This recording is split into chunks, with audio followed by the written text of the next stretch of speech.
I need to remember on this guy, if the satellite people are not doing enough. Third, this has been line to give you now.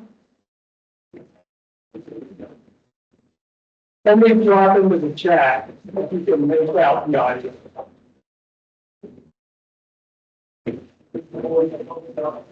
I'm like, okay, I mean, my hand, but that's okay. Let me see if I can go ahead. I'm going to call the bank for support. So that's what it is.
So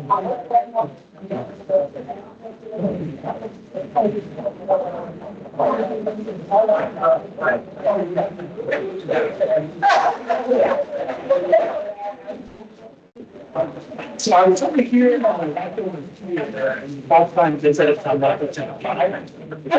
Huh? It's not.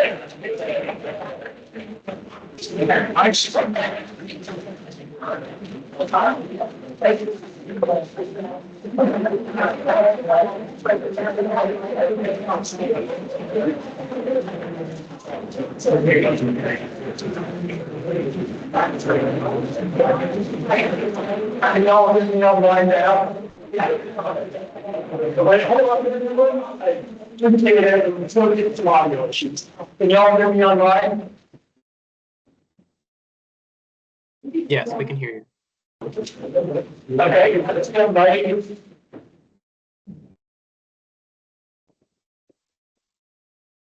I'm gonna have faculty and they will speak for a minute. I'll make sure you're all of that. So somebody can say a couple sentences. Hello.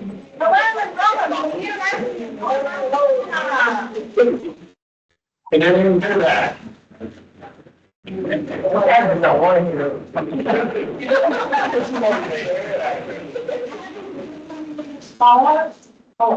to. Anyone in mind, can you hear the faculty speaking up there? At the table you see on the screen?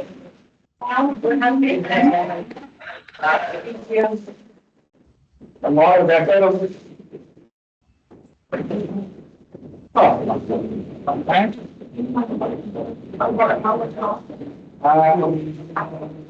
I'm sorry. I'll try.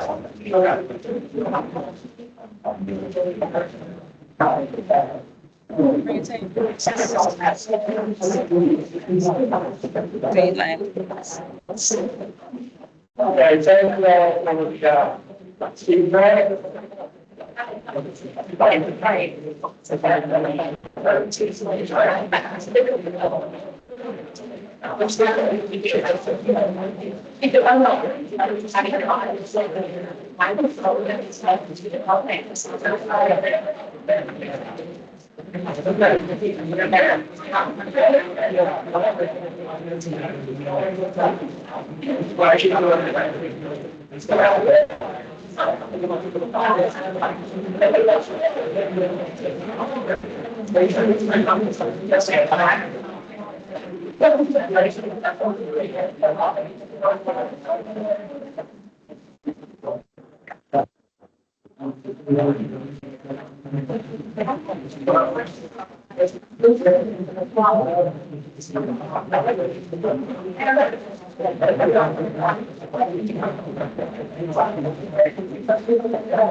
Everyone, let's quiet down for just a minute. Thank you so much. Okay, can you folks online hear me now? How about now? Okay, yes. Perfect. Somebody at the table, faculty, say something. Y'all hear that? Yay! Wonderful. Thank you so much, you guys. All right, we'll be going in just a second. I appreciate it. I'm just gonna be that. That's out. Awesome. All right. All right, everyone. Welcome. If you folks online cannot hear us at any point,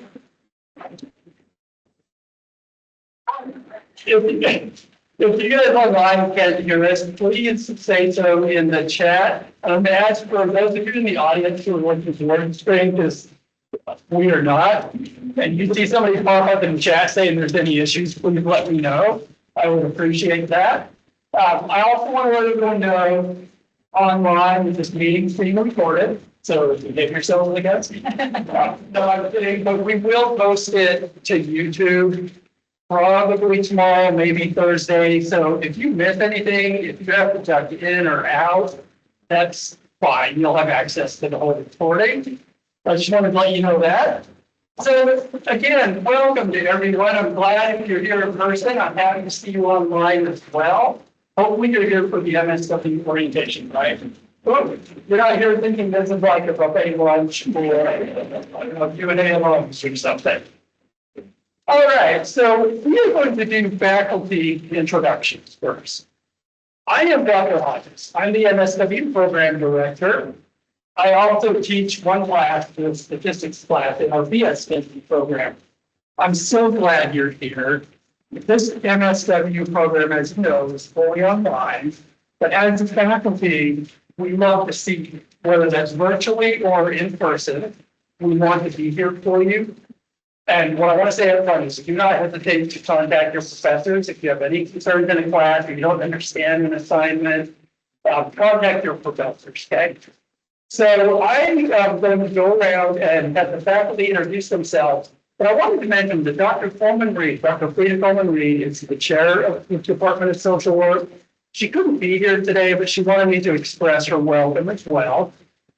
She wanted to say to all of you that she's excited you're on this new journey, whether you're a one-year student, a two-year student, we all are rooting for you, and we want you to be successful.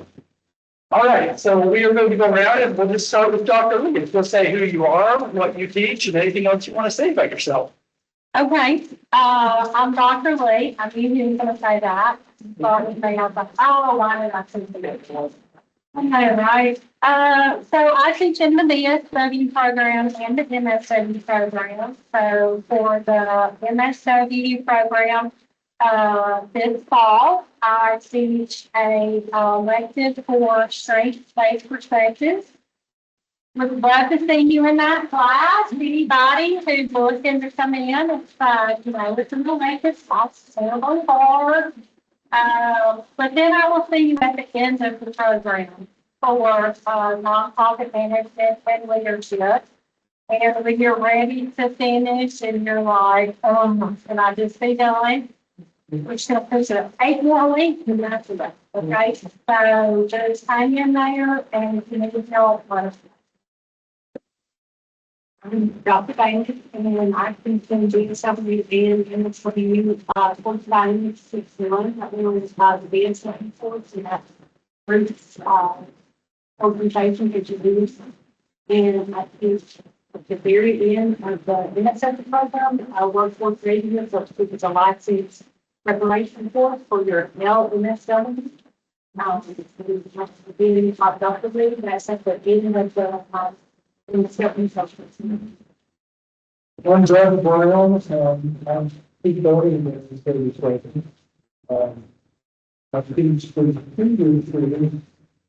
I will hand it to my son, and you can have a right over the notes on trade groups. Ended up previous social workers, third shift, foundation of policy, the first 2 years, we have a people that are in class, and we do a swing on. In the second year, you don't stand and stand back in. Identified with children, adolescents, and families, the social plans, often about counseling series, and moving on therapies, And do some things related to curriculum. And I teach to elected fall and teaching in the audience. And teaching social work practice and spirituality. And then in the summer, I teach living practice with certification. So it's very sweet all. So I know some of you are probably in nervous and anxious. We're going to be fine. You're working with the thing when we can do. And we're going to be here to help you in situation. So we're ready to do. I don't tell you to find me the okay?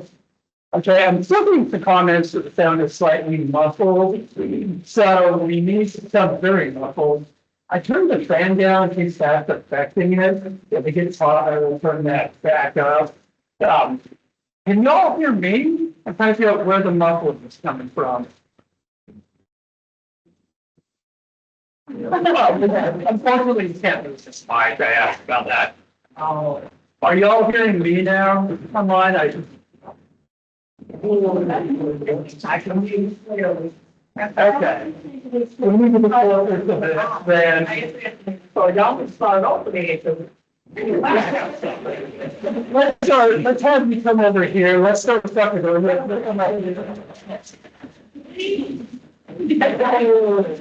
Okay, those of you online, we'll try to be by the mic when we speak. And we're gonna all look at you. This made me feel like I'm teaching right now. Hey y'all, so can y'all hear me online? And that's the mic, right? Like, Okay, yeah, they're saying, yeah, this is Mike. You're right here. I think you're right here, that way. So, Go ahead. how y'all doing? So I am Crystal Dozer. I teach in both the BSW as well as MSW program.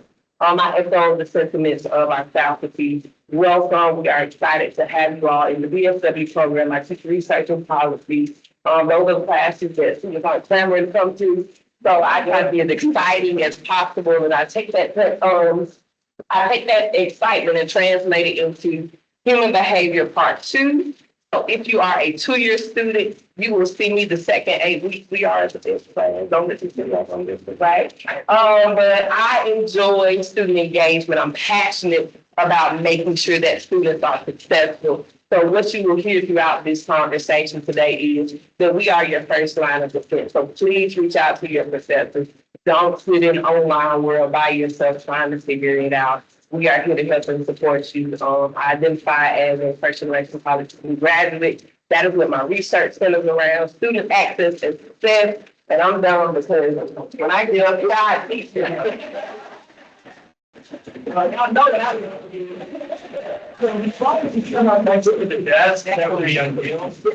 Hi, I'm Allison Berkowitz. Very happy to have you all here. I primarily teach policy at the 600 level, and I'm a big policy nerd, so I'm gonna try to make you love it. Even though I know it can be kind of an anxiety-provoking subject for a lot of people. And I also do an elective on self-care. And so that's it.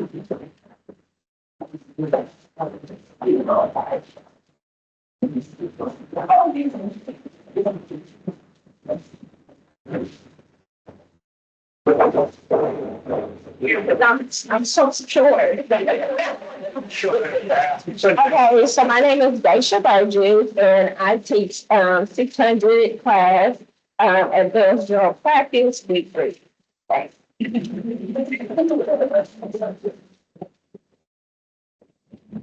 Hello and welcome everyone. I'm Trenda Owens. I'm the field director for the MSW 2-year program, and I teach across the BSW program and the MSW program and the BSW.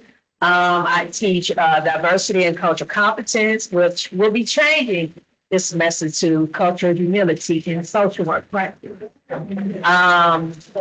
I also teach social work skills practice lab, where we talk about all things that are skills that you can use in direct practice. Along with being the field director, I teach field seminars. So some of you will have me for 5:30 or 5:31, where you will not start your internship. You will not start in August, you will start in January, but I teach those 2 field seminar classes. that will help you get ready for your internship.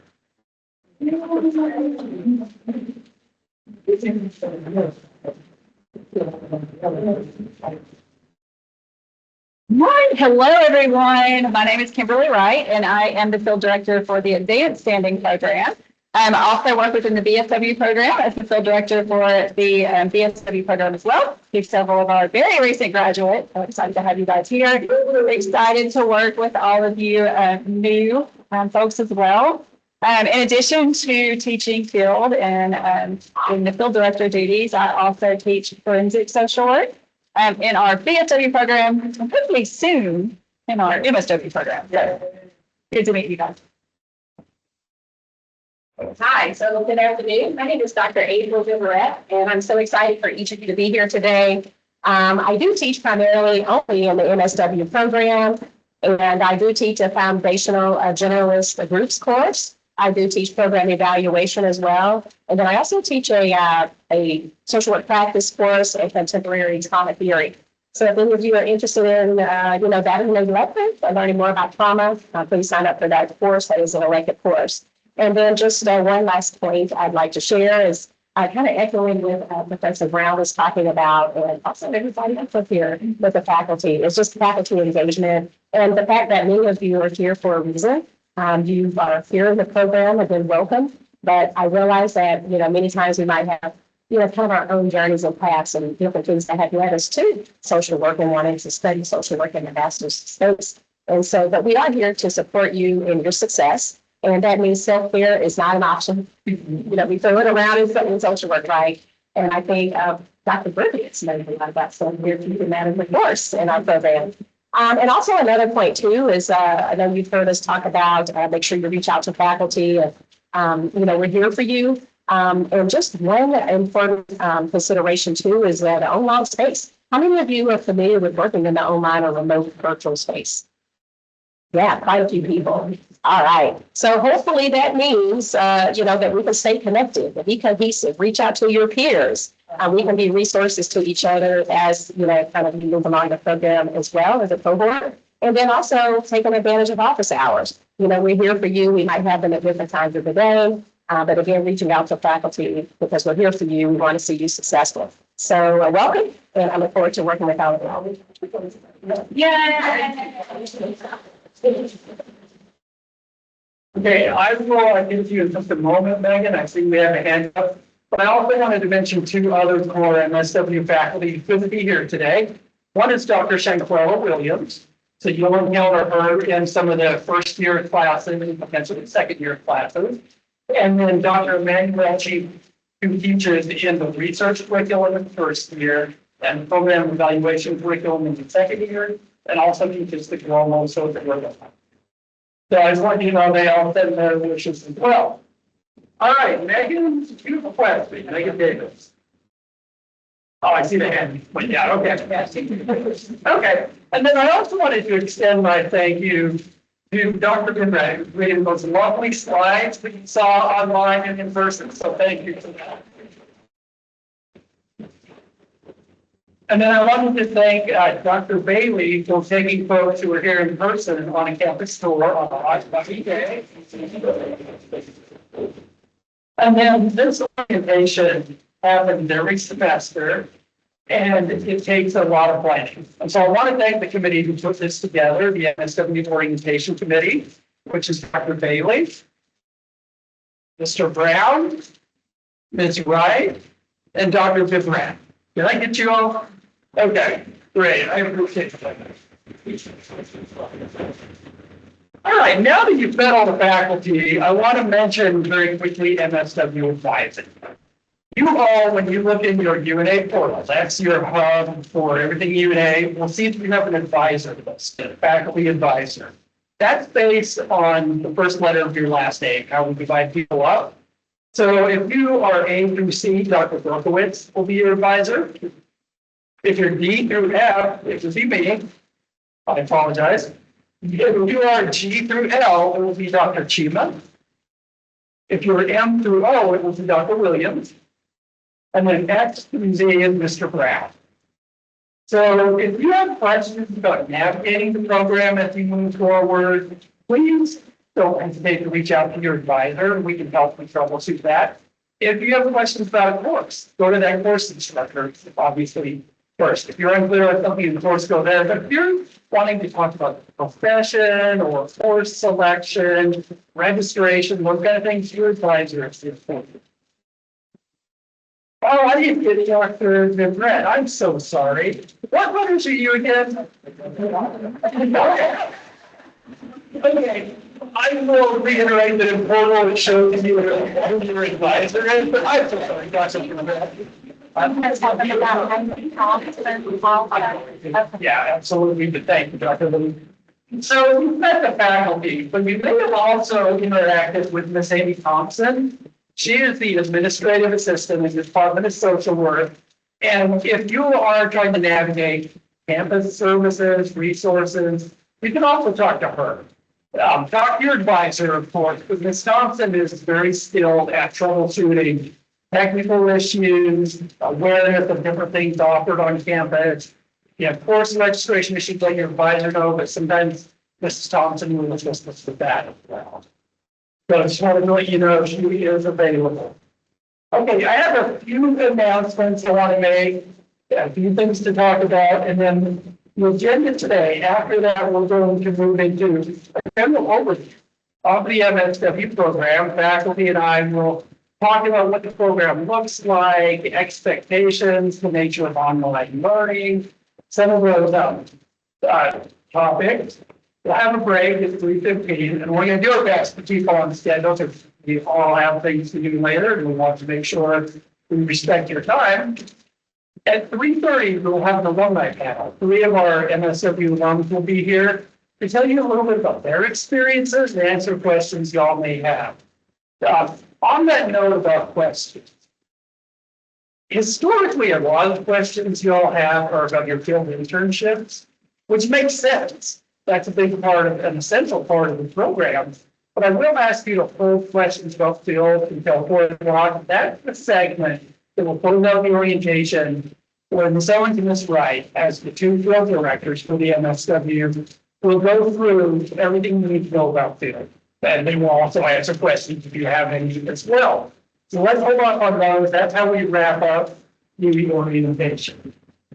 All right, so a few announcements. I said most of those in emails to y'all, but if you're like me, you need to hear things more than time because my memory is not what I would like it to be.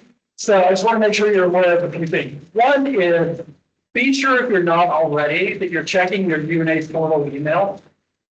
That is the only way going forward, from today forward, that we'll communicate with you about program topics, about issues with the MSW program, because we can't, because of federal educational privacy laws, we can't communicate with you on your Gmail accounts or whatever. And I've been doing that initially because obviously you haven't set up your portal email, but make sure you check that.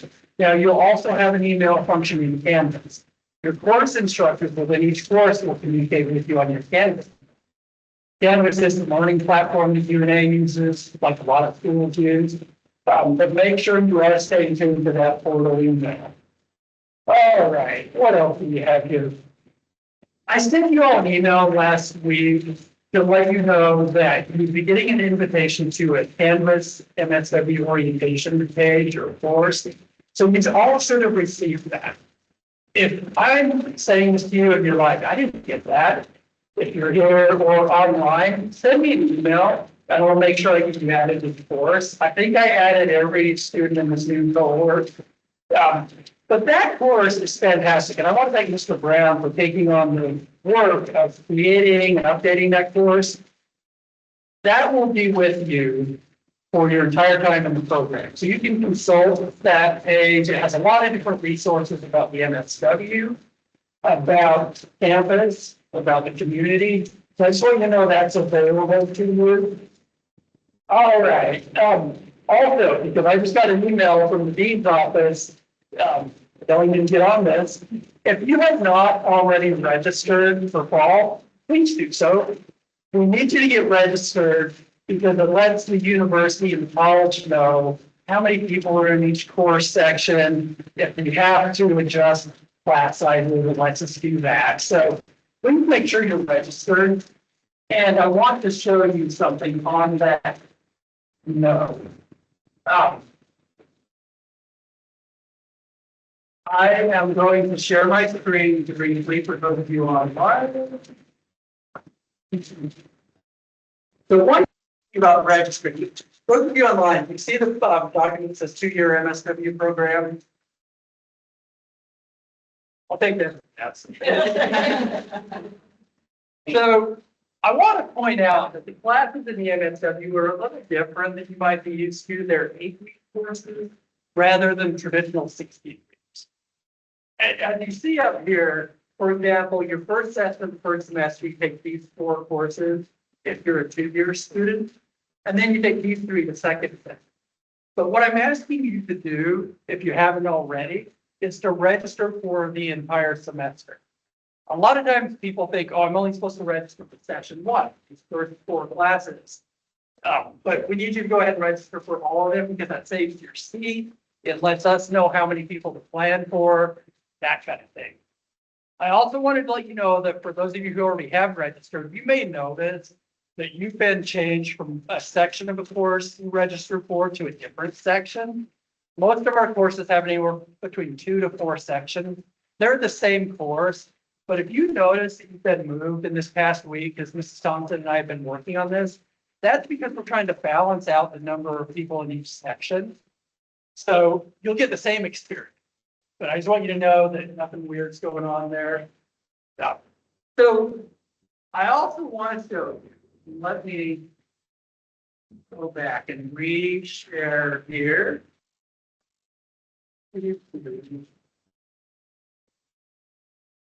So if you go to UNA's homepage and then put in social work in the search bar up here, it'll take you to the Department of Social Work page. Click on the MSW degree, and what I was just showing you, for example, the curriculum check sheet is right here. You have all these resources down the side, in addition to what you have in that Canvas orientation. So when I was showing you that curricular check sheet, it's right here. Or for example, if you're a 1-year student, we have the check sheet. Everyone gets a check sheet. That's how much we care about. All right. So let me stop sharing. See our beautiful faces again. Okay. I also, I wanted to mention on our website as well, and I believe Mr. Brown put it in the Canvas page, you have access to the MSW student handbook and the field handbook, which introduces you to all the policies, procedures, what to expect, all that good stuff. All right. Next, if you decide as you get into this program that it's a lot, you're working, you have family obligations, you have other things going on, I want to let you know there are options for part-time status. So if you want to talk to your advisor about that, or your advisor and I will consult on that, let us know, okay? There's no shame in recognizing that you need to drop back, maybe take a course or two last first session. It will extend your time in the program, obviously, but you need to, again, practice self-care, practice what you need to do to take care of your multiple obligations, because we know everyone has a lot on their plate. So just know that's an option. Okay, let's see if there's anything else before we get to the overview of the MSW program.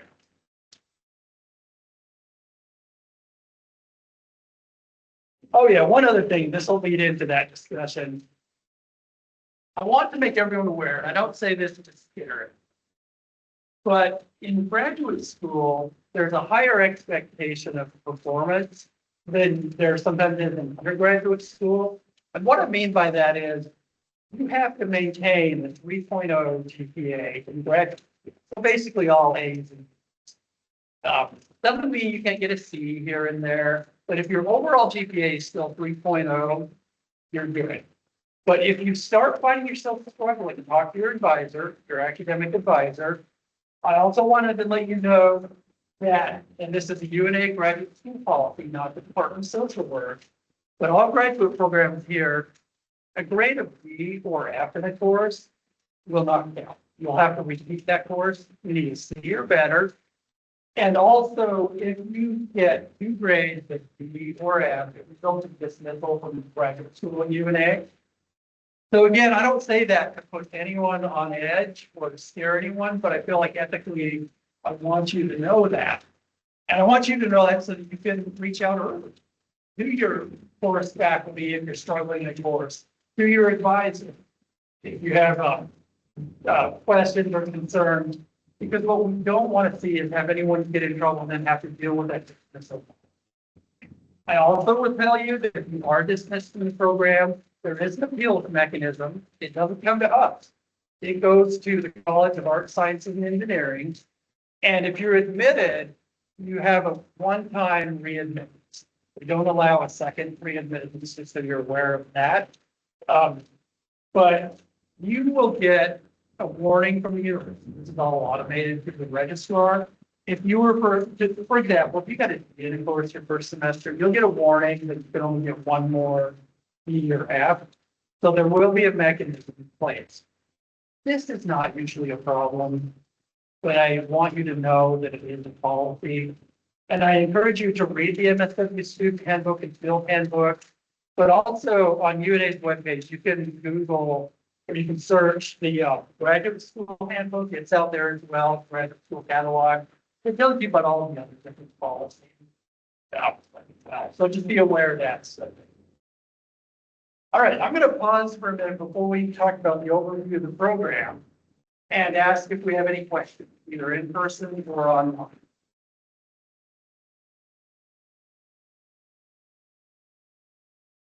Okay. All right. Well, with that said, I'm going to say a couple things. I'm going to turn the fan back on. Or turn it off. I thought I could come up with it. And Dr. Lee, you obviously probably don't know, but Dr. Leo is hotter than the rest of us, so she can find a fan. Yeah. All right. So I already mentioned that these are 8-week courses. So my apologies for turning it off. Also half of. Look at it, social work, right? Social workers are always prepared. They're more prepared than the Boy Scouts. That's awesome. All right, so this program, because of the nature of it being an online 8-week program, moves very quickly. That's good and bad, right? It's good in the sense that you get in, you take a course, you learn the topic of that course, and you're done. But that also is a very compressed learning format. So if I can give you one piece of advice from my point of view, and then I'll open it up to the faculty, keep up. Keep a calendar, whatever you do, some kind of calendar online or a physical calendar. Make sure you put all your deadlines in there because I can't tell you how quickly, from a teaching perspective, it makes these courses go. So you really have to manage your time well. And again, well, probably many of you work probably full time. A lot of you probably have children or parents you're caring for, other things going on in your life. So just make sure you don't start a course and you go, I can wait until the last minute to do an assignment, quiz, test. So, but let's talk about online learning for a minute, because it is different qualitatively from a face-to-face in-person program, obviously. First and foremost, I would say it requires a fair degree of independence. We are here for this. I sometimes say we do our best to put a human face to an online program. We do not want to be just an icon on the other side of the screen. Your advisor, your faculty are here for you, Mrs. Thompson. But it does require a fair amount of independence because obviously you don't, like an undergraduate probably, you don't have a teacher meeting with you 2 or 3 times a week saying, no, remember, X is due on Friday or whatever. So please know that we're available. We do drop-in sessions online or in person if you're local. If you want to come meet with your professor or your advisor, that's okay. Yeah, Mr. Brown. Oh, thank you.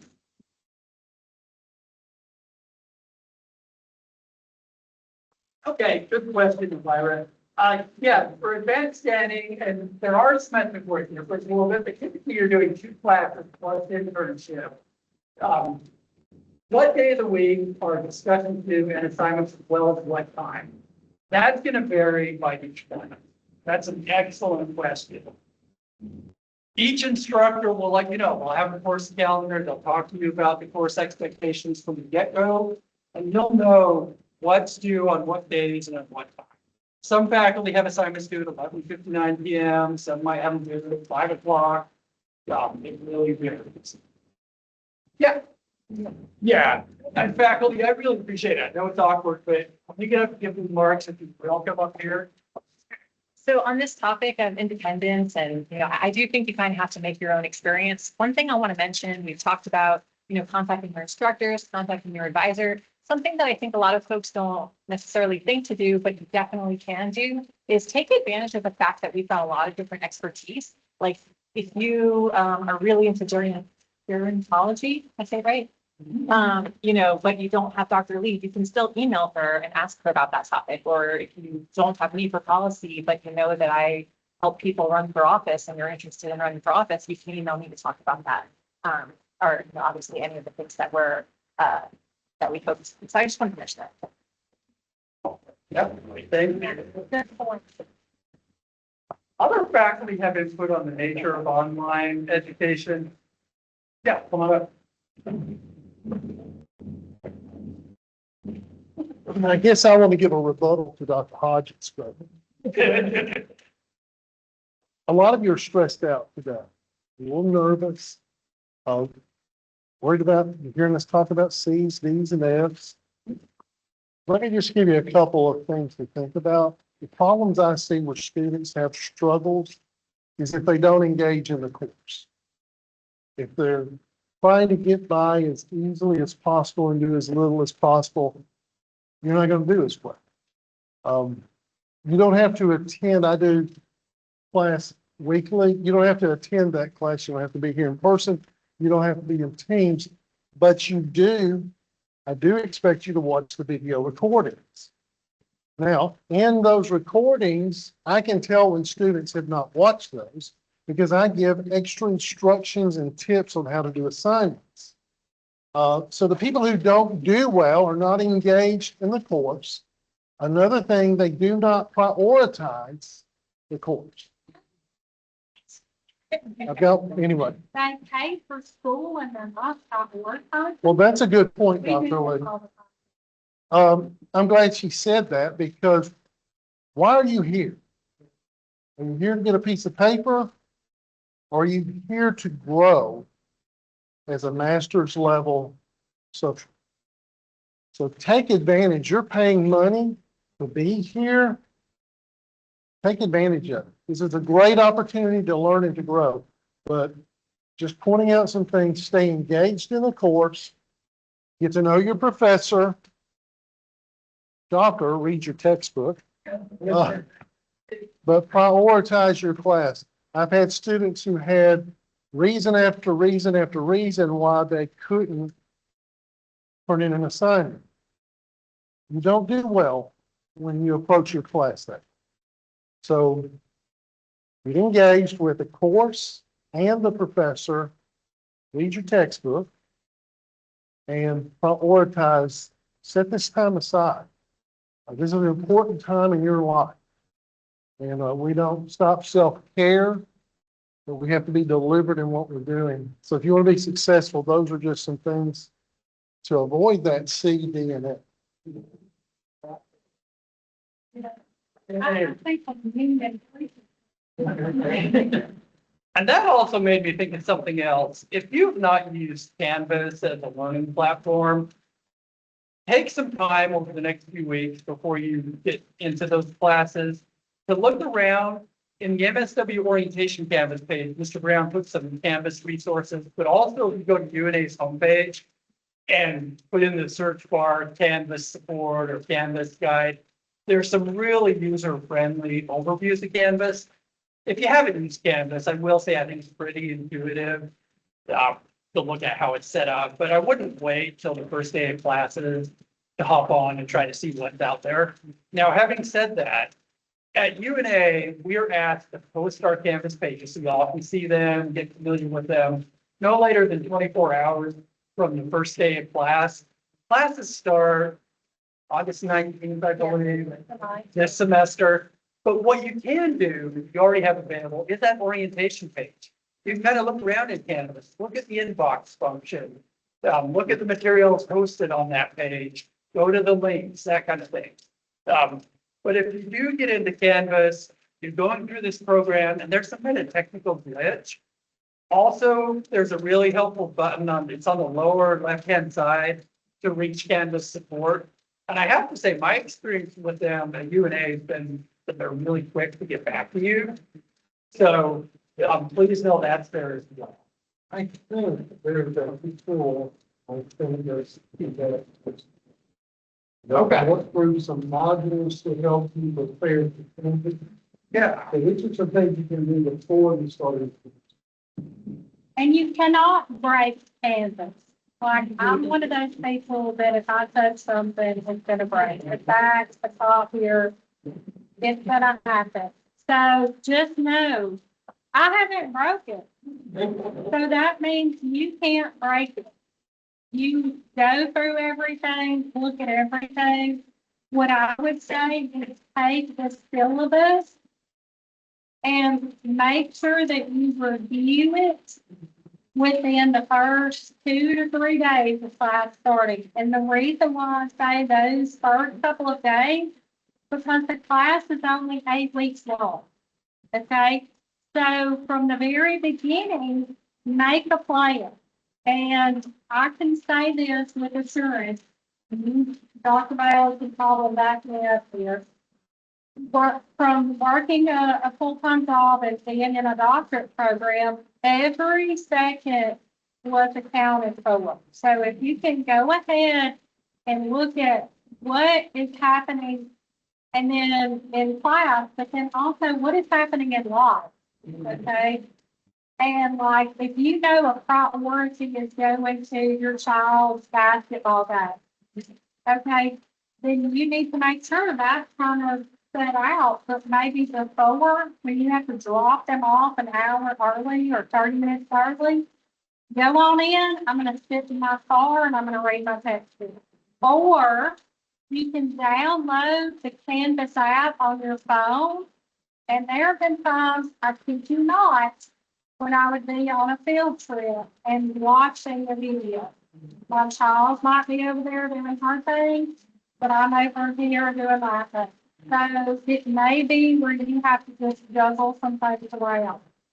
With that being said, if somebody says to you, how can I help you? Your mama, your friend, your uncle, your cousin says, is there some, I just wish there was a way that I could help you. I told my mama, make a meal that I can pull out of the freezer and have available. Will you please just make a casserole this week that I can put in the oven? You see what I'm saying? Use your resources, and it helps you and it helps them because they feel a part of your journey. And when they feel like they can't help you in any other way, this brings them joy and you too. Okay? So think about that. Let somebody, my son used to call me, Mom, I'm on the way home. What do you need? Get me a polar pop. I'm buying a Diet Coke. And my husband, I'd be working away and he'd say, what do you need? I'd say, I need a sandwich. And here comes my sandwich. So, you know, don't say nothing, I'm fine. You know what I'm saying? When you can get angry or no, I'll be okay. Let them do something, okay? There's a link on the, okay, you put it up. But I want you to know that there's a link to the video to tell you how to download it from your phone, how to download it. I want to say a couple of things too about what Dr. Lee was just talking about. But I also noticed in the chat, thank you, Ms. Blockton. Currently registration portal says classes start at 8:10, that is not correct. These start at 9. So thank you for flagging. That's important. Yeah, we all just went, no. Yeah. You don't need to be online on August 10th. No, it's not 8:24. It is 8:19. Classes start on a Wednesday. It's on August 19th. And if you go to the UNA's homepage and put in academic calendar in the search bar, it'll give you all the relevant date. So Dr. Lee brought up two things. One was you can't break campus. Now, we can break it from our end sometimes, and I take that as a challenge, so I'm going to try to break my campus. No, don't do it. I already had mine reset one time. Yeah. So. No, you cannot do anything wrong in Canvas. If you get confused and you don't know how to upload an assignment, always start early so you get help from your instructor. Don't wait till the last minute, first time you upload an assignment and find out you're not quite sure how to do the submission. But also, Dr. Lee was talking about self-care and relying on others. You may or may not be aware at this point, but the NASW, National Association of Social Workers, Code of Ethics includes self-care. As such an important tenet of our ethics, how do we support ourselves? We also have an elective on self-care taught by Dr. Berkowitz. If you're in the 1-year program, you're required to take one elective. If you're in the 2-year program, you need 2 electives. So I wanted to, on that topic, let you know that there is a course in that. And as of today, because I looked this morning at our enrollment numbers, there are still spots, although you guys won't take care about this first time, never mind. I'm getting ahead of myself. All right, so I'm going to turn it over to Dr. Berkowitz. I always feel like a little bit of a bummer when I come to talk about self-care because personally, I think it's kind of shoved down our throats a lot. Like, take care of yourself, take care of yourself. So self-care is one of my research interests, but the main angle that I view it is I look at the barriers to it. I took to it as a research interest because it is expected of us. It is in our code of ethics. It is in our accreditational educational standards. But, in my experience, when I was in your shoes, I wasn't able to take care of myself. I wanted to go to therapy. I couldn't afford it. I wanted to eat right. I couldn't afford it. It's something that most of us share. So something that I think is really interesting, and the reason I created a class on it is because this stuff isn't well known or talked about. What research has been done on self-care for social workers shows that the majority of social workers and students are not able to meet their self-care needs.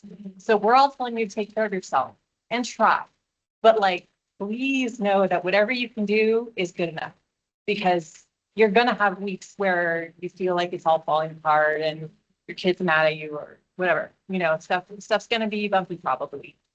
So just try to be easy on yourself where you can. And like I said, know that you're not alone. You're actually in the majority. So yes, self-care is important. Do what you can, but you're probably not going to do it all. And that's all right. And Miss Kelly isn't here, but I'm going to give her full credit. She will say, learn from it. Learn from that situation or that, one thing. That one thing that you didn't do as well as you wanted to, but you can learn from it. You pick yourself back up and say, okay, what did I learn from this, and go on and give yourself grace. And some of y'all need to know that a 90 is an A. And you know who I'm talking to, and I'm not looking at them. But a 90 is an A. And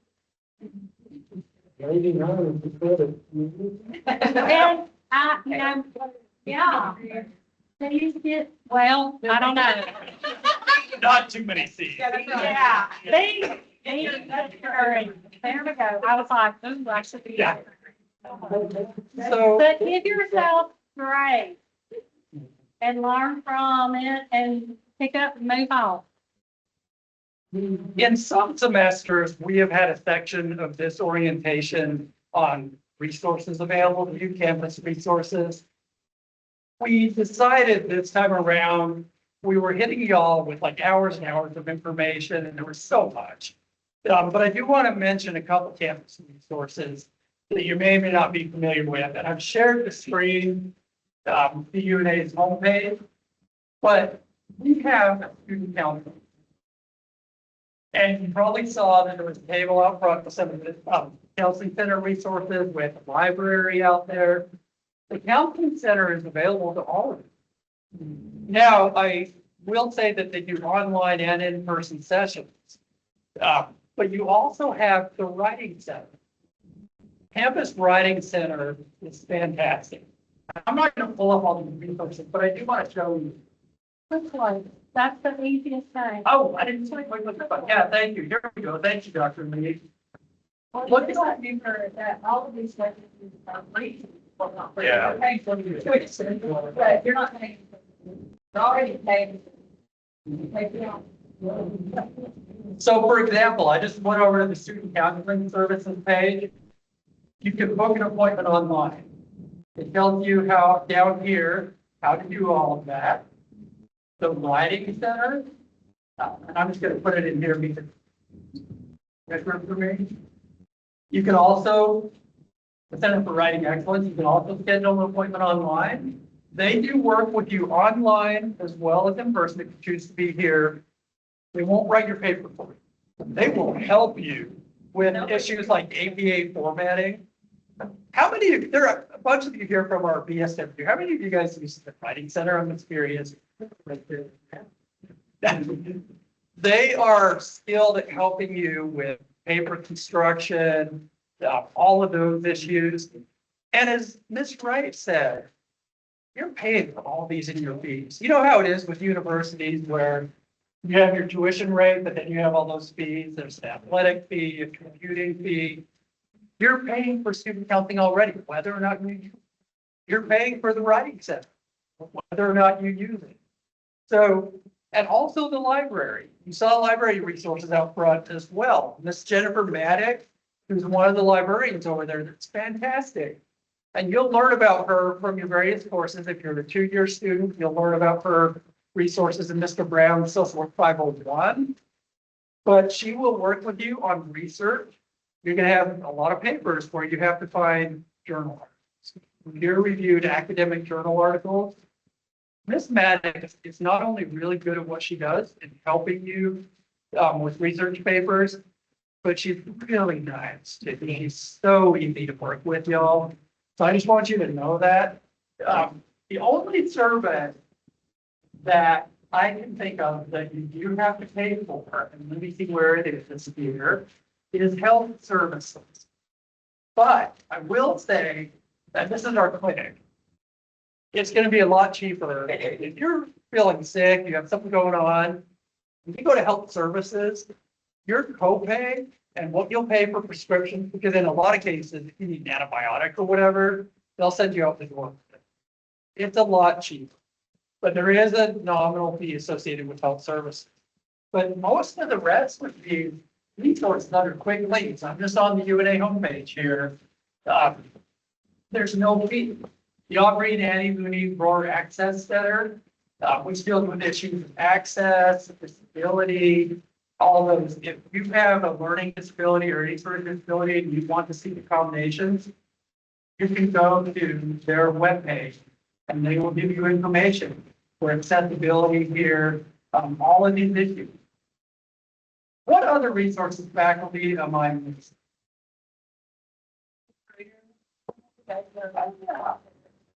The Career Center, they're fantastic. And again, you can schedule appointments, they can help you with resumes, with job searches.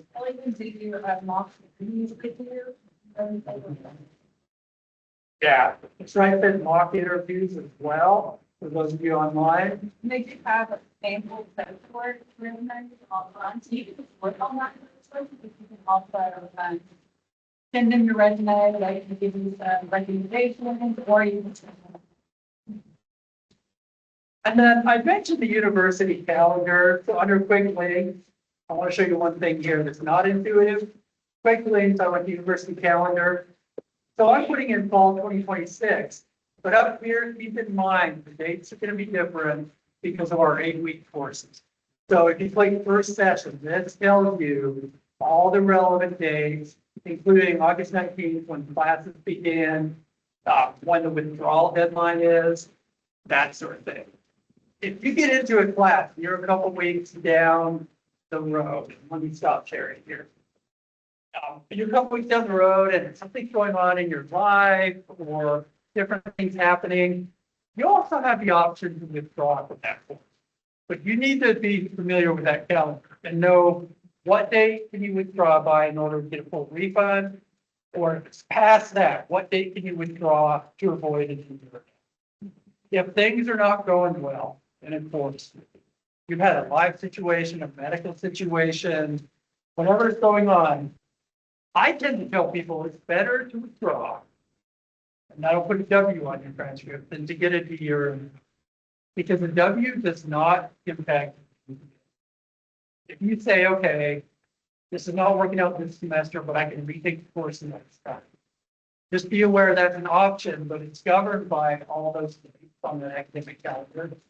And then as you saw on that calendar, you can click second session and see when your second 8 weeks start, when finals week is, all of that good stuff. Before you go and withdraw from a course, please be sure to talk to the professor and your advisor. Because it may be where there needs to be an additional conversation of resources or maybe a plan for how things can work out in the long run. So please talk to them before you withdraw, just to make sure that you are fully informed. Thank you. That's an essential clarification. And on that note also, when you have questions about a class, reach out early. Reach out to your instructor early. Don't wait until it becomes a problem. I think I can speak for every single one of us that if there's something going on for you and you let us know, we'll work with you. But if you tell us after the fact, you drop out of sight for 4 weeks or something, and then say, you don't keep in communication, there's not a lot we can do. So just be aware of that as well. Let us know how things are going. And the other thing that can be a trap, I was about to say to you all, and I think I'll say it anyway, in terms of self-care, one strategy that I think is super important is to form groups with your classmates, your peers, support each other. You all are going to be in this program for 1 to 2 years. You're going to make friendships. People form GroupMe groups or Facebook groups or whatever. Support each other. If you're local, go out to dinner once a week or whatever. But the downside of that, what I'm not telling you, is if you're confused about something in a class, I don't know what that instructor meant by point C on assignment guideline, don't ask your friend, because they may misunderstand as well. Ask the instructor, okay? Make sure you clarify like essential course information, assignment information from your instructor. And sure, you can share that with your peers and say, yeah, Dr. Lee said, or Mr. Brown said, or Dr. DeBrett, Ms. Burgess said to do this. But the ultimate authority is going to be the classroom instructor. And that goes for field as well. Your field supervisor, each field section, you have a Canvas course. It is a course. They will be the person that you go to for questions about field.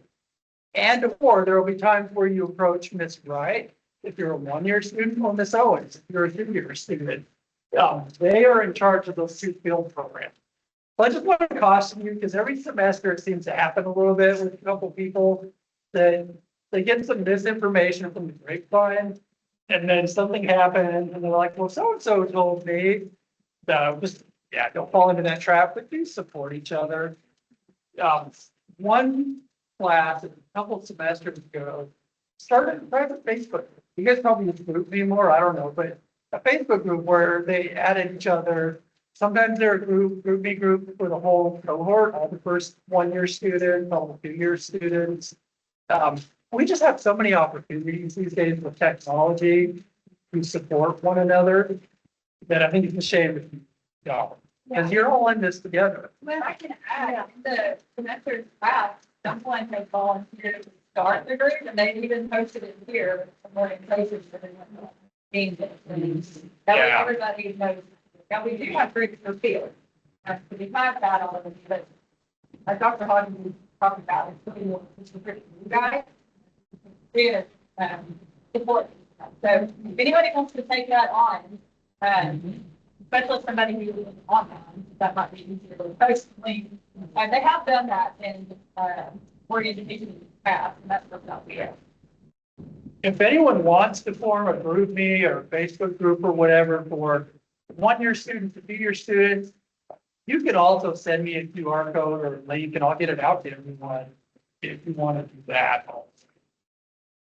I'm so glad that you brought that up because I remember I did not know anybody when I started my doctorate program. Did you know anybody? Well, but starting out, no, starting out, and my school was in, Missouri. And so lots of folks were there. And so, you know, we would go there for residency with the program being online. Somebody from another student who was in Georgia reached out and said, because we were told, build a community, build like a accountability partner or somebody who just says, hey, I believe in you, let's do it.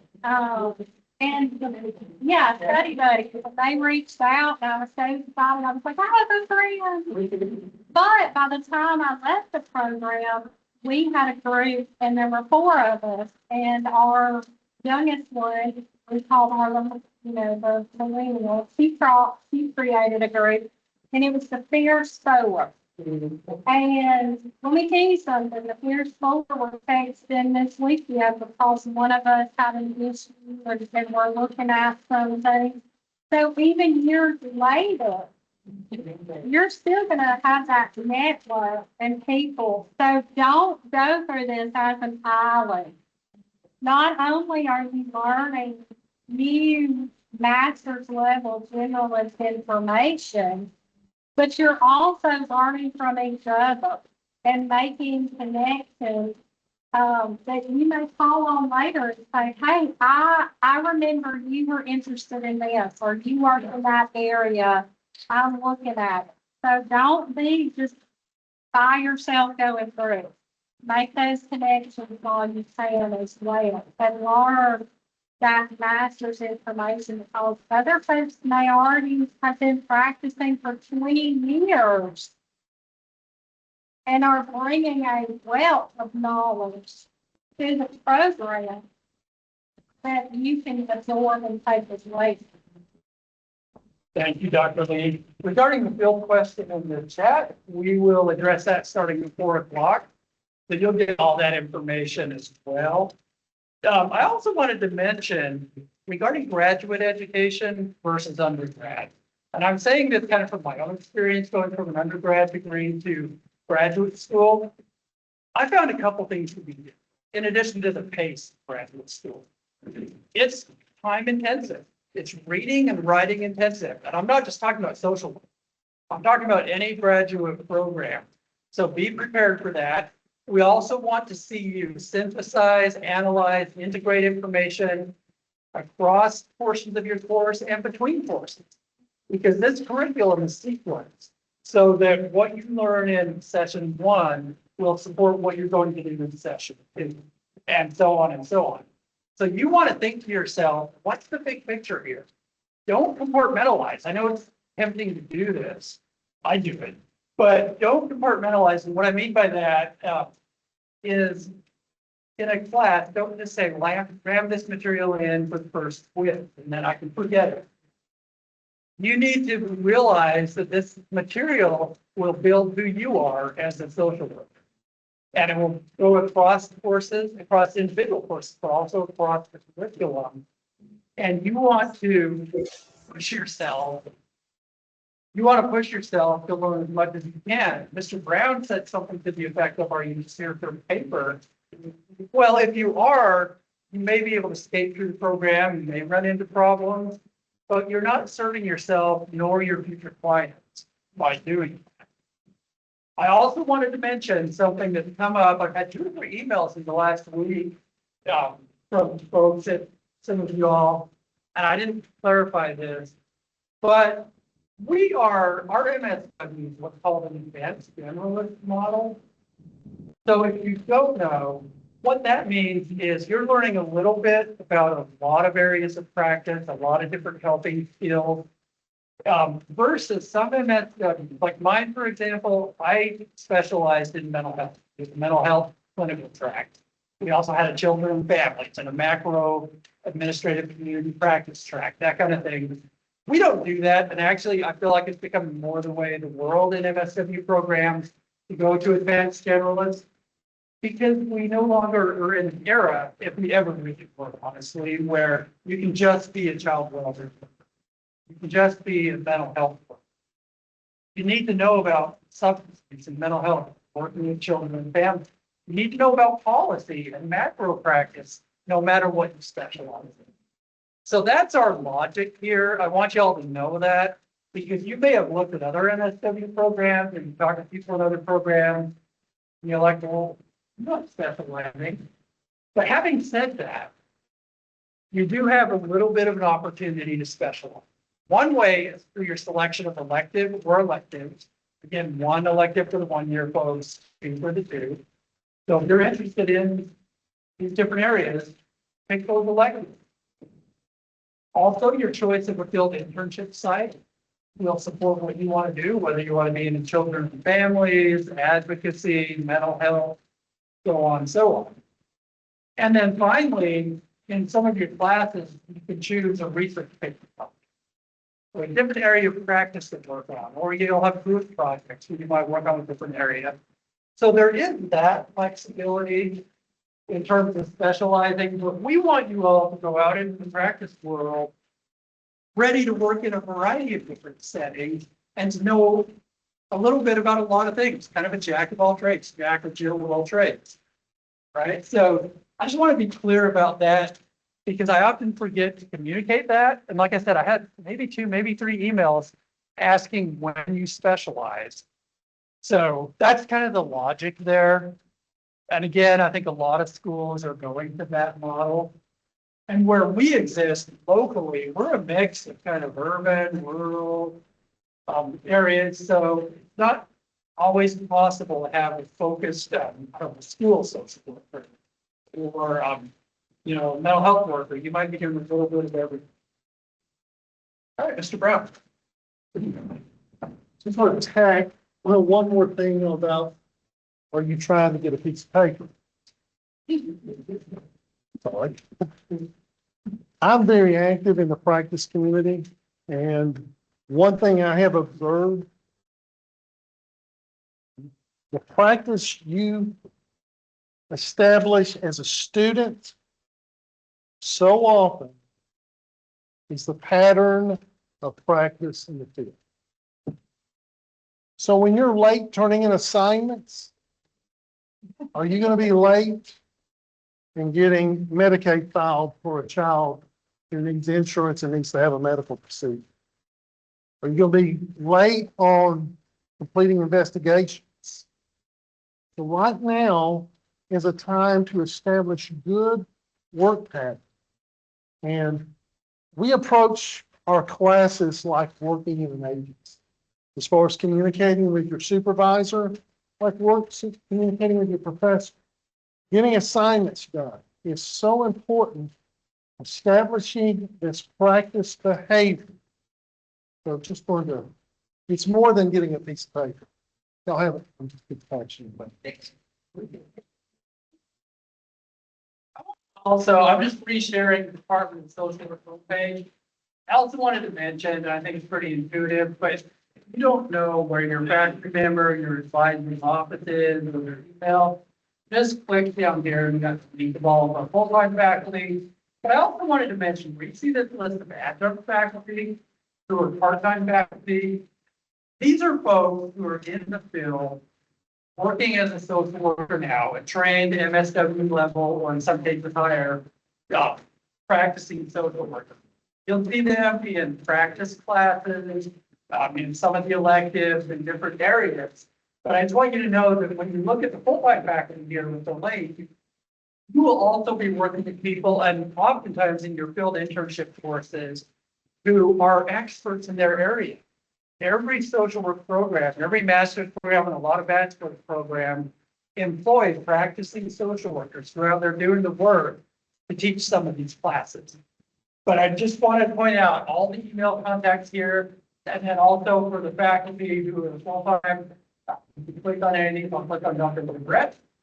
You get all of her information. There you are.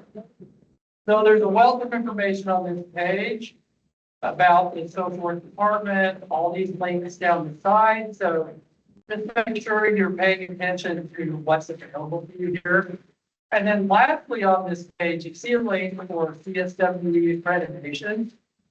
I also wanted to mention that we are accredited by the Department of Social Work, by the Council on Social Work Education. So let me ask you real quickly, anyone online or in the room, you all are entering an accredited program, nationally accredited. We've been accredited since the beginning of the program in 2020. But why you care? Or why should you care? Why does that matter? Anyone online can unmute themselves and chip in if you'd like to as well. Hi. Connections across the curriculum is going to haunt you all forever. Come on, Catherine. Yeah. Right now? We just got a comment online that's absolutely appropriate because of licensure. I want to be able to get a job. Good job. You cannot go through an MSW program that's not accredited. Yeah. Yep. Ethical standards, yep. You won't be able to get a good job. So let me pause for a second on jobs and licensure. There are programs out there that are not accredited. You will not be able to take the licensure exam after your MSW. Most of you are going to go on and want to become licensed. You Yes. have to make sure your program All is of accredited. Yeah, all of you. So, and that's the other thing in terms of licensure. Wait, let me pause for a second. Accreditation is also a quality control check. Yeah. They make sure that we are teaching what we say we're teaching, that we're meeting the ethical standards. I think with Michael online, that yeah, the ethical standards of the profession, that what we're giving you is current and relevant. So CSWE is not an easy accredit. I will tell you that. It's a lot of work, but it's good work and it's for a good purpose. So you want to make sure, and I say that you're already in this program, but if you were to change programs for some reason, life circumstances change, make sure it's accredited. Council on Social Work Education on their homepage has a list of all accredited programs, BSW, MSW, and VSW nationwide. So just be aware of that. Well, And we know that there are some, we're very aware of it, the licensure has some hiccups. We do have a course that helps and prepares you. But the other thing is too, we have student graduates who contact us again and say, hey, I took it, but this happened. Or I'm getting ready to take it. Do you have any other suggestions? So reach back out to us. We have an alumni group where we offer CEUs and we want you to stay connected.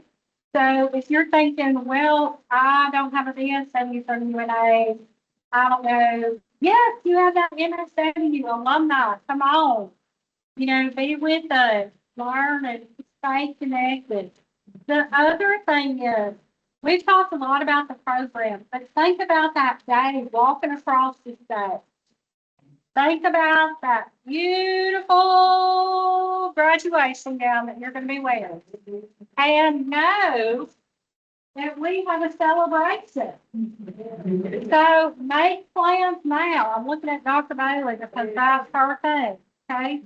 So go ahead and make plans now.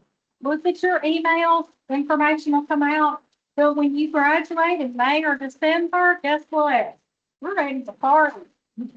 Come in, bring your beautiful attire and let's celebrate, okay? So think about that moment and yes, you're gonna get there. Woo-hoo. So we just have a minute before we go to break, but based on what Dr. Lee just said, I also wanted to mention that when we created the MSW, we obviously want you all to be successful, get a good job, but also have the life. So we baked into the program that your last 8-week session, you will take social work 600, which is the licensure prep course. In that course, it's taught by Dr. Bailey. In that course, you will have software, you'll have practice exams, that kind of thing, because we want you to go out there and pass that for your MSW licensure. And Dr. Bailey has taken that course and made it her own and made it her singular mission to make that the best possible prep course we could have. And so I want to express my thank you. That's so interesting. All right, so we're gonna pause here. I'm gonna mute it for those of you online. We're gonna take a 15-minute break. We're gonna come back at 3:30 and have the alumni panel, and then you'll get all the field information at 4. So faculty, unless you are Mr. Brown, Miss Owens, or Miss Wright, who are in detention, the rest of you are welcome to stay, but you don't have. All right, see you all at 3:30. Like the beach ball.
Like on the side? Or your microphone's right there on the, We're gonna come back together. they made it perfect. Hello again. But it's the beginning. All right, so this is the point in the program that I mentioned earlier, which is our alumni panel. We have 3 outstanding alumni from the MSW program. And Mr. Brown will introduce them. And we'll have a conversation with them about their experiences in the program, maybe some tips and tricks. And then Mr. Brown will hand it over to the field segment at 4 o'clock. So those of you online, because of the audio issues, I think will be good for the panel. They're all grouped around the microphone, but drop into the chat if you have any concerns about the sound. So I'm going to turn it over to Mr. Brown. I have my back turned, so please let me know. I meant to, and thanks to Mr. Brown who reminded me of a couple things. When we talk about withdrawing from a course, obviously talk to your course instructor and your advisor, but you should also contact financial aid. If you're on any form of financial aid, so that you can make an informed choice. You want to make sure you know what might or might not do to your financial aid package if you withdraw from a course. And then the other thing that you mentioned that I'm glad you brought up is unfortunately our counseling center, which again offers in-person appointments and online, cannot counsel people outside of the state of Alabama due to licensure reciprocity around the country, but they can be a source to connect you to someone in your state.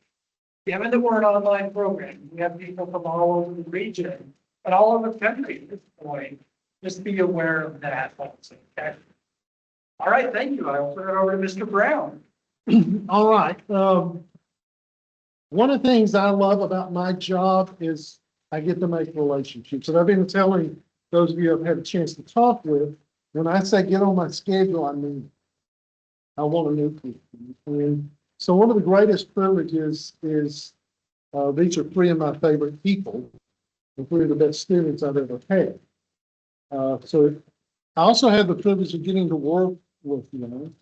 Braylee and I work every week together in juvenile drug court. And I'm gonna let her tell you more about what she does, but she's a case manager in treatment courts here in Lauderdale County. Ms. Fowler is an adjunct professor here. She and I have worked cases together, but she and I teach together. We have 661, the clinical course. Whether you're registered for me or Ms. Fowler, you get both of us. And one of the things I like about that is we're both therapists, and sometimes we have different approaches and different perspectives, so you get to hear both of our perspectives. And then Brooklyn, she's been a problem for me since undergraduate, but we got through it. She's an LSU fan. Go Tigers. Did I say that? But again, about building relationships, she has a neat job, and I'm gonna let her tell you about. We've had opportunity to be part of quality assurance committees with child welfare and have reviewed cases together, and so she's a privilege to do that. Brady, I'm gonna start with you. Tell us about your job, what you do, and how the MSW has been beneficial to you, and Jennifer follows suit and Brooklyn. Hello, my name is Braylee. I work with our national support system. I'm a patient manager for our juvenile drug treatment court, veteran treatment court, and then senior living mental health. So with that, I do case management meetings, I'm using our statistics every week, teaching life skills, working with their families, drug testing, really just whatever we get that for that. Just get to other people get into treatment, do assessment. And I feel like the MSW program really helped me get some of those clinical skills that I needed to do things like. One thing Dr. Hodges talked about being a generalist program, and that's really been, I think, beneficial to Braylee. She started out after she graduated with working in child welfare in Alabama. It's called DHR. And so she got some experience there. And then she went, and I told her, why are you DHR? You're a therapist. And so she went and got a job as a therapist, worked there, and had this opportunity with the courts. And Braylee's doing phenomenal. She is really doing a great job, and she's using all of these skills that she learned through the program. Plus, the skills she gathered through her various jobs she's had since graduation. Ms. Fowler. I work for a newer program here in Lauderdale County called the Lauderdale County Social Services. And I work closely with our Lauderdale County Detention Center that's actually my offices right now. I also work with the district attorney's office, our local court, and the defense attorneys. And I work with individuals who are incarcerated or have criminal involvement, and then I help to get them out of jail and into treatment. And then I work with Fraley on Veterans Treatment Court. I am the case manager for mental health treatment court, and then I also am on the adult drug court, doing second, but work with the different accountability courts, and help find resources for people who are incarcerated to hopefully give them what they need so that they don't come back to visit me closed off, and the idea is to help to get them what they need to be successful out. And then One of the things you're hearing with both of these jobs is some of the newer opportunities in the field of social work in terms of, it's right, my mind went blank, forensic social work. And so, well, we've had students, one of our alumni works for the FBI. And so social work is advancing in a lot of different areas. But forensic social work, and you heard Ms. Wright talk about that. We're doing a lot of work with police social work as well here locally. And so this is some areas where the field is growing, but we're on the cutting edge here at UNA with some of these things as well. Brooklyn. My name is Brooklyn Biggie. I'm a school social worker for Colbert County Schools. I've done school social work now since 2022. One of the things that the MSW program did teach me was how to work with a different population, because I did an internship with the fire department, and it was kind of fairly new. I think it'd been like there for like a year, and it's kind of similar to you. Not really, but like just a very different population. I'm sorry, I'm not good at this, but working with like the older population, like people that are fall risk, the kind of broad scheme of it was to minimize the calls to 911 for like falling or like people just needing a ride somewhere, or having someone to talk to. But sometimes they would just call because they wanted someone in their home. So that helped me a lot, even in the school part of things, because like I didn't really know how to work with adults as well as I knew how to work with children. And then going into like homes a lot more often in fire departments, with the fire department, that helped a lot as well. And then of course more money with the MSW. All right, Brooklyn, let me shift you. We'll go back the other way here. Tell us a little bit about your experience in the MSW program. What are some things maybe you wished you had known at the beginning of the program that you learned going through it? You wish you had known it up front. What were some things? Yeah, go with that. What are some things that I wish I What are some knew? things you wish you had known when you started that you didn't know till towards the end? Oh, that I could do it. So I really didn't think I could do it, to be honest. So, because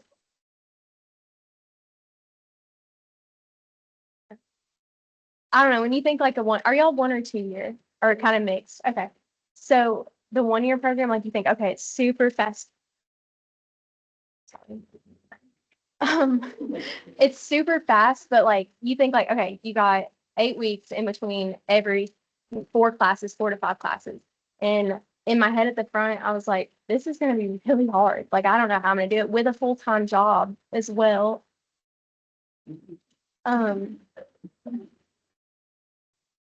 With a full-time job as well. And then also I have him a lot too. So like those of y'all that he's just my nephew, but I have him a lot. So you can do it with children too. It's very just kind of do it. I do a lot of my work on Sundays. So I like that is you're going to have to figure out what works for you for Brooklyn Sundays. So that might not be the case for all of you. You've got to figure out, there may be some trial and everything. Ms. Fowler. I wish I had known going into it how quickly it was going to go by. It feels so huge at the beginning and it feels so big at the beginning. It feels like it's just not something you're going to be able to get through. And it goes so quickly. I wish I had. I wish I'd realized that in the beginning so that I would have, I don't want to say cherished it more, but it's a great program. Um, and it goes by so fast. So it's knowing that to delve into every single class you're taking, and they are all 8 weeks, which is so fast. We blink it So you do. So there was a lot of like prep work, and then it would be over. So I realized how fast it was going to go by. Well, let me throw this out. It's a good time to talk about this. This is a distance education program. Look for opportunities to become involved on campus. Well, how do I do that? I live in Hawaii, and I have a student in Hawaii. Well, there are some things. One of the things we do is we have a walk that the social work organizations put on, and my mind is blank and shit. But it's for suicide awareness. You may not be here in Florence, you may be in Hawaii, but you can put a group together in Hawaii to be a part of what we're doing here on campus. You might consider coming to homecoming. You're coming to a football game, maybe you drive a couple hours. But this is your campus, this is your university. If there's a way to be involved, and we're going to look at some other ways, especially the social work organization that's primarily undergraduate. I want to talk to Dr. Coleman Reed and some of you who are recent graduates might help me. But look for opportunities, and we're going to try to make you aware of how you can be involved on campus. So the football game, homecoming is a great opportunity to bring new stuff. So, all right, Ms. Brayley. Okay, to piggyback off of that, one thing that I kind of wish I would have utilized more when I was in the program are the resources like the writing center, the library, and public research, because for me, I feel like I had a lot of writing to do in the master's program, and that was something that I was really intimidated about. Don't think I'm the best writer. I really enjoyed like the internship and the part of MSW, but writing was not my thing. So looking back, I really wish I would have utilized things like the writing center or five. And she's not telling you the truth about his writing, but anyway, one of our alumni, he's not with us. I hope he was going to be able to be with us. He's a young man named Anthony Brooks. He called me weekly. He got on my schedule weekly to talk about assignments. Miss Fowler did that as well. A lot of times, AB would tell her what he got from me. I would prefer you to talk to me, but he made use of the library. I've got a slide that you're seeing, especially to your students, with a picture of Jennifer Maddox, and it says your new BFF. It's seriously, she can help and take advantage of it. All right, Brayley, let's come back, and you kind of started this, and I want you to continue a little bit about tips on how to approach school. And one of the things I remember from when you were in school was building connections and actually have an accountability partner. So talk a little bit about that, Brayley, but I'm leaning into y'all to talk about some tips on things that helped you be successful while you were in the program, how you overcame obstacles too. So one thing that really helped me was making it like a friend and accountability partner. Mr. Brown said.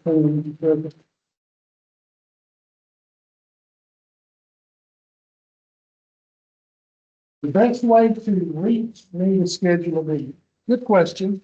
In all of my classes, there's going to be a link, and I'm going to work on my signature on my email, where you can click that link and it takes you to a page called bookings. And on that page, it will show you all of my availability, and you can click. It's very similar to getting on the schedule with the librarian. You can click on the time. It will schedule it. It will set up a Teams meeting. And there we are. If you're local, you can come see me in my office as well. But that will tell you my availability. I have much more availability than my office hours, okay? But it's through that link. That's how I do things. You need to talk to your individual professors about how they want you to schedule. This is how. All right, Braylon. So, yeah, I kind of found myself in accountability partner. For me, I went through the undergrad program here, so I kind of had a friend I had made that was doing that at the same time as me. But if you're online or if you're here, don't be afraid to put something in the discussion. Like I need, somebody to work with on this project and really try to make those connections. Because what me and Marla would do is we would kind of hold each other accountable about when the comments were coming up. She help remind me of deadlines, because that is not something that I'm great at either. We were kind of bounce ideas back and forth off of each other. Now, like Mr. Brown said, always good if you're going to or whoever the professor is, if you need like direct advice on to be the signs. But for things like deadlines, reminders, all of that, we would kind of work back and forth in my discussion. Awesome. I will tell you in the 2-year program, in both of your first 2 classes with me, I will assign you into a group. And if you know somebody in your group, that was an accident. Because the purpose, you will do discussions instead of a traditional discussion post, you will meet with your group and talk about the prompts. And so we're trying to create as similar as I can to a live classroom opportunity for you, but I'm also trying to help you build connection. And I've seen some of these 2-year students from these groups I assign you to have maintained this relationship, and it's neat. I noticed this happened at this past graduation. There was a girl from Florence who I put into a group with somebody from Huntsville, and they just connected through the whole program. And when they graduated, I took a picture with both of them. And so it's important to build those connections. And so I'm going to try to help you. Advanced standing, you will have to have a partner if you're in our class, Professor Fowler and I. So we're working on some things to try to, as Dr. Hodges says, put a human element to an online program. So those are some things, but I think what Brayley is talking about is so important. Build relationships. I drove to Tuscaloosa every Saturday with 3 people from Huntsville. And we built a relationship going and back, and still connect with some of those people. Professor Fowler, what about you? I was in the MSW program. I was working full-time as a foster care worker in Lauderdale County DHR, which is a lot. And then I also had 2 small children. So planning, which is not something I'm great at naturally, but I had a planner and I used it a lot, and I put everything in there. So at the beginning of the semester, at the beginning of all the 8 weeks, as soon as I got the syllabus, I would look through it, I would see when things were due, and I would immediately put them in so that I had kind of an overview of what is coming up, what do I need to do for work, what do I need to do for family, and what do I need to do for school. And that really helped keep me motivated and keep me getting things turned in on time. And I also, Richard Brown mentioned Anthony Brooks, and AB and I were in the same cohort, and there was a lot of phone calls. I used to drive a lot for work, so he and I would get on the phone while I was driving and just bounce ideas off of each other and, complain about an assignment or, just kind of vent a little bit, which was helpful because it helped us to stay sane during our time. There is a lot. It goes by so fast and it's a whole lot, so. I do think advancing can be very important and helpful, but it can also be harmful. So with your group mates, make sure group meeting is constructive. There's 2 types of people in your world, 2 types of people in the place where you work, 2 types of people in your cohort and in your class. And they are those who lift you up and those who drag you down. Getting dragged down does not help you in this process. Now, you may still need time to vent. I'm not discouraging that. So when I say that, I know students, are we gonna be able to do this? We got the 10-page paper. What in the world are we doing? But, and I will say that, Hannah was another person who I talked a lot with, and both she and AD were they were very positive. They were just positive people. So when I was questioning whether I could do something, I had AD in my ear telling me, of course you can do this. Are you out of your mind? And then when Hannah was worried that she was going to be late on something, I could reinforce to her that she obviously was going to be able to knock it out of the park. So just like Professor Brown said, making sure that you have people who are positive, because I now have interns in my position now, and I have seen where group meets can be kind of a little negative and stressful, like unnecessarily stressful. So if you find yourself in one of those, you need it. You don't need that. Interesting fact about Hannah, when Hannah was doing the program, she was in New Mexico. Is that right? New Mexico? Yes. She's now, another interesting thing about opportunities in social work, she works on an Air Force base outside of Montgomery, Alabama. And so just another neat, not really what you think of in terms of traditional social work. AB, we keep talking about, he and I have known each other for quite a while, and before we started the program, he reached out to me, just doubt after doubt after doubt, and specifically about his writing.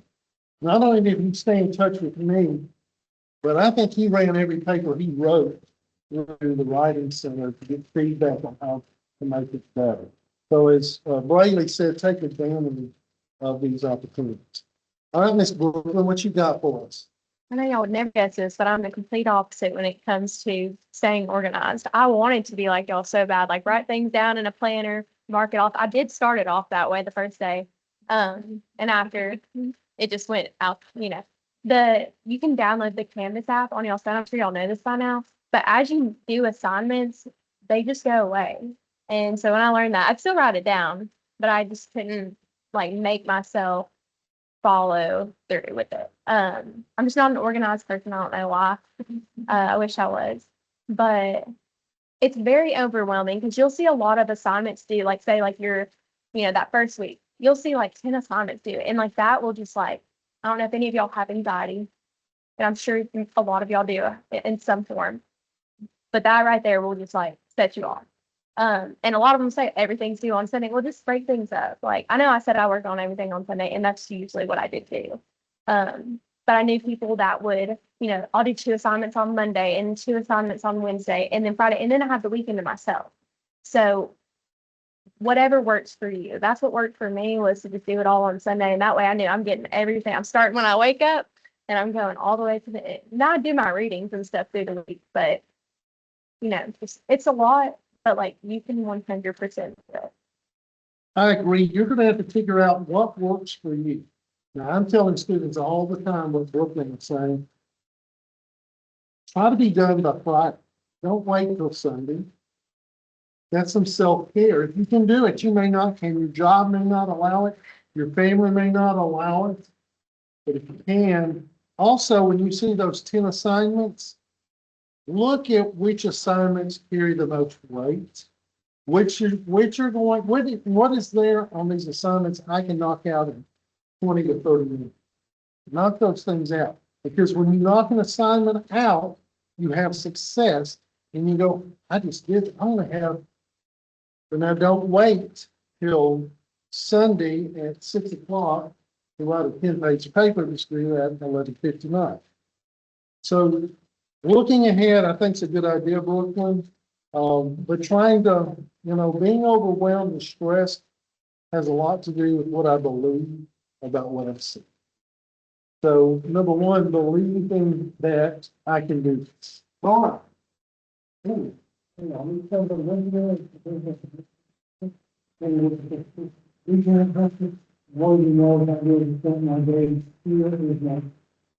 We're going to address intern questions when our field directors get here. So, Ms. Wright, if you'll make note about that, you can make sure those questions do get addressed during the field portion of orientation. Very good question, and I don't know the answer yet. So, All right.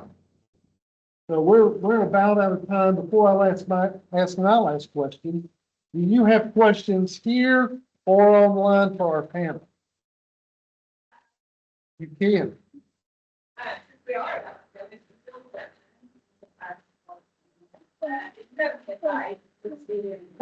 About balance. Your internship is actually part of all of it. Because the big environment. And I know this is something like, how did you think? Oh, I was stressed. I mean, me and you had like a 30-minute conversation. Like, I had it figured out and then I didn't have it figured out. And, but the fire department, I mean, like, they're 24/7. So if you can find a 24/7 gig, that's, in my opinion, the best thing that you can do. Cause I was able to, I did a lot of, like writing for grants and things like that for them. 'Cause it was a new program and I did secure one grant. I did learn some great grant writing skills through it. But I mean, 24/7 gigs are awesome. A lot of jobs though now, I mean, they'll let you do your internship hours. That was not my case at the time. But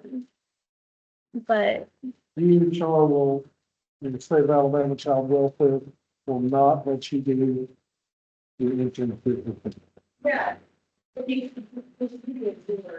While you're working at the Illinois. So for those of you who are having a full-time job and who develop maybe you can Well, I'll just talk about how organized I was and kind of planned everything out. Really and truly, I didn't get enough sleep most of the time. I drank a lot of coffee. I knew that it was going to be hard. I did my internship with Safe Place, so I was able to work with they had a better intervention program that did a lot of stuff after hours, after typical business hours. A lot of it was prioritizing my internship, prioritizing my education. And sometimes that meant saying to my job, I'm sorry, I can't do that, which I wasn't really doing. But that's important. And I think that's an important skill to have as a social worker, period, is to be able to tell your employer to have boundaries because we work very hard. And so prioritizing my education, making sure that I did make time for my internship and finding something that had after typical business hours was really helpful. And I did. I drank a lot of coffee. I drank a lot of energy drinks. I really did that at the end of it all.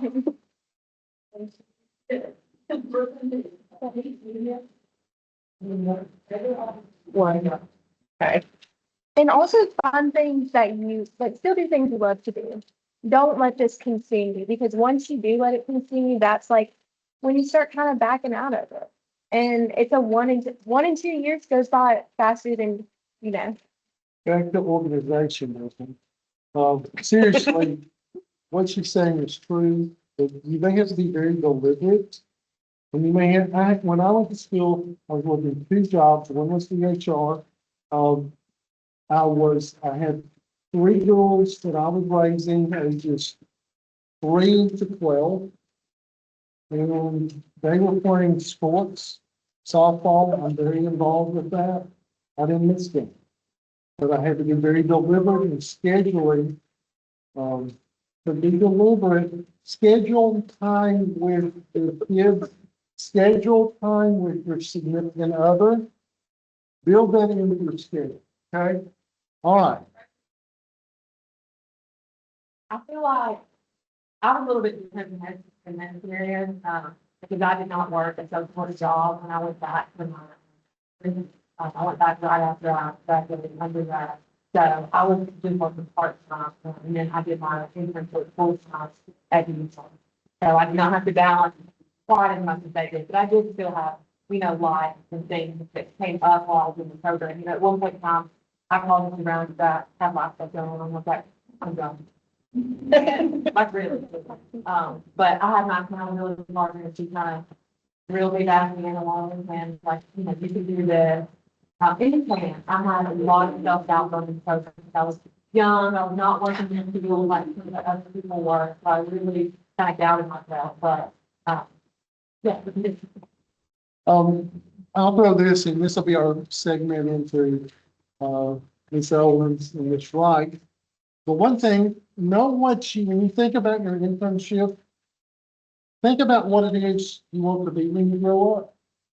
And, seriously, what you want to do. Now, that's going to possibly, maybe even likely evolve over the course of the program. But a lot of times, if you can find an internship in your field of interest, a lot of times, I know for Brooklyn and for Braley, it resulted in employment. And so not always, but a lot of times it can. So think about your area of interest. Part of the benefit of an internship is learning, does this work for me? I've had some go and they didn't, this isn't for me. So that's it. Last call, last question for our panel, and then I'm going to put it over to the question.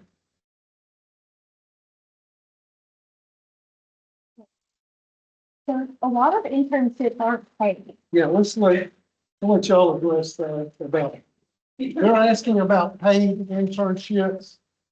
And so we're I gonna, wish it was. we'll talk about that. Yeah, as I said, most of this is not paid. You did have to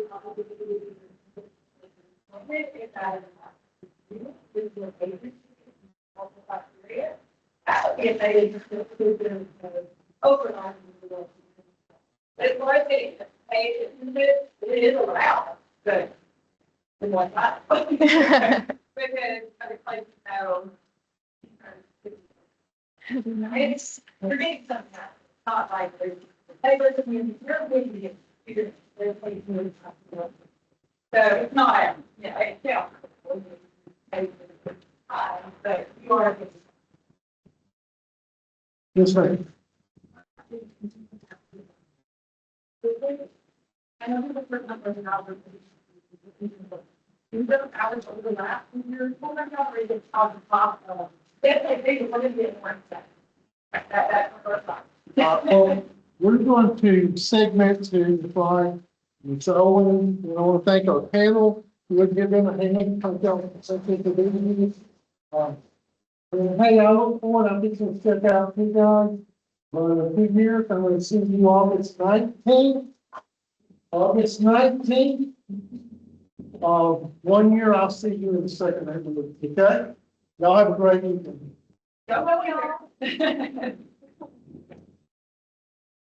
Right.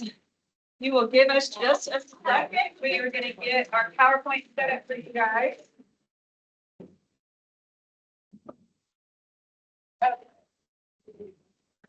And for those of you online, I'm going to share the screen. I'm hoping I can still see the chat when I do that, but if I miss a question from you, know that I'm going to circle back to you. We're going to go through the PowerPoint, and we probably are going to answer the majority of your questions through our presentation and through the PowerPoint. So feel free to ask questions as we go, but also know we might be covering that topic. So you might even want to just jot your questions down and ask it at the end if we don't.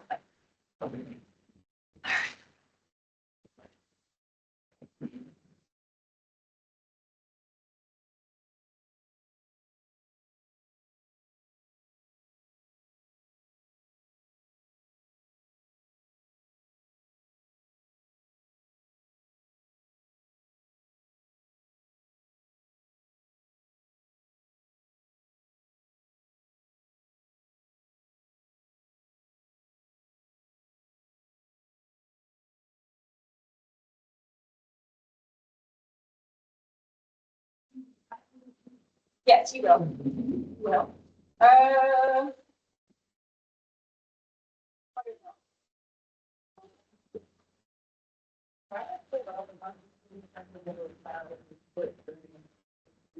Look at you.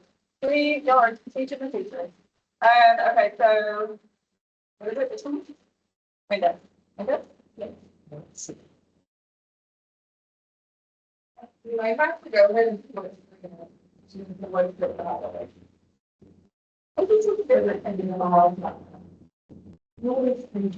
free to come help. Okay, I get tired of green. Okay. Okay. Click the screen right there, the entire screen, there. And then Now go down to the bottom and open it. Yep. Okay, can you guys online see it? And we can't see your chat, so somebody will unmute themselves and let us know. Yes, I can see it. I Thank can you. see. Perfect. Thank you so much. Okay, and y'all just keep in mind again that we can't see the chat right now, so we'll circle back around to you. But welcome. I know we've already introduced ourselves once, but just as a reminder, I am the director of field for the advanced standing student. And I am the director for the 2-year students. So just email me, and I send any emails, if it concerns 2-year students to Ms. Wright and vice versa. Not send me any emails that pertain to one. Because we're gonna forward you to the right person. If you contact the wrong person, we're gonna forward you to the right person. And the reason is not because we don't want to help you, but it's because both programs operate a little bit differently with field. There's a whole lot of similarities, but there are some differences. The first one being, 1-year student, y'all already done an internship before, right? So you already kind of have an idea of what that looks like. So you're gonna be jumping straight into field as you start the program. And as Zoe said, And 2-year, as Dr. Hodges mentioned, how we operate from a advanced generalist practice. But in your 2-year, because you haven't had that background, you have an undergrad and something else. With the 2-year, your first year, you'll be starting out as what is called a generalist practice, because you're learning the foundation, you're learning what social work is all about. Many of you might work in social service agencies, and we get this all the time. Some of you may work with DHR already and call yourself a social worker, or think that you're a social worker, but you're not. You do whatever it is you do, but you're learning the social work way. You know, you may have a degree in psychology or, I don't know, biology, but there is a way that we do everything that it is we do. And so you're getting the foundation. That's why you take 2 courses before you actually go into field. We're not just gonna throw you out there and expect you to know what to do. But in those 2 courses, in your field seminar courses, you'll learn enough to get started in the field once you start in January. so, so because of that, it's super important to know who to reach out to get the correct information for your path in the program. So that's number one, is just to know which program you're in and who your contact person is. Also, that kind of goes for, we also both have a group meeting for announcements for field. It's very important that you follow the right group meeting, because if I've had that happen. I've had students in the 2-year join my group me, and I'll post an announcement and they'll be like, oh, wait, I didn't get that information, or I was told something different. I'm like, well, you're in the wrong group. You know? So yes, you were given wrong, the correct information, but you're in the wrong place. So it's very important that you understand who to contact for information. So just for our benefit, and I know we can't do this for the people online, but those of you in the room, raise your hand if you're in the advanced standing 1-year program. Okay, and then obviously raise your hand if you're a 2-year student. Got a lot in here, but that was, and there's usually a pretty good split. It's usually about half and half. So, okay, so we're going to talk about those programs today. So again, really listen, because we'll let you know if we're talking about the 1-year or the 2-year. So just pay close attention to that. So first, we've introduced ourselves, but you can also see on the screen that we have a lot of field instructors. And as Dr. Hodges pointed out before, we have a lot of adjuncts. So these are people who are employed in the community as social workers, most of them as MSWs, LMSWs. A couple have their doctorate, but these are individuals who also do some work for the university. And they might teach a couple of courses.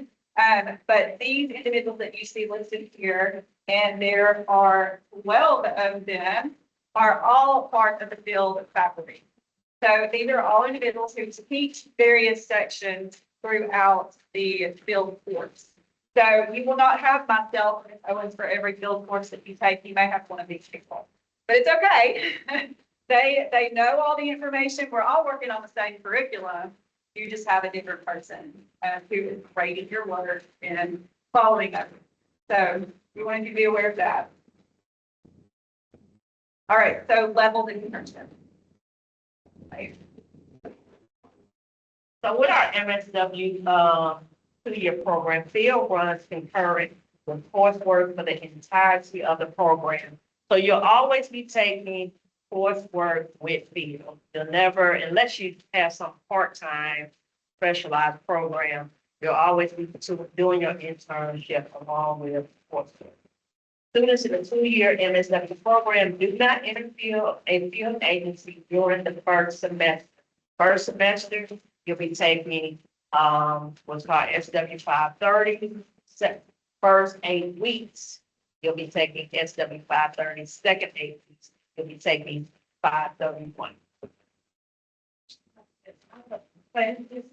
That you heard it from the representation, I want to actually start with. Okay, so have you had a talk with Dr. Hodges about what?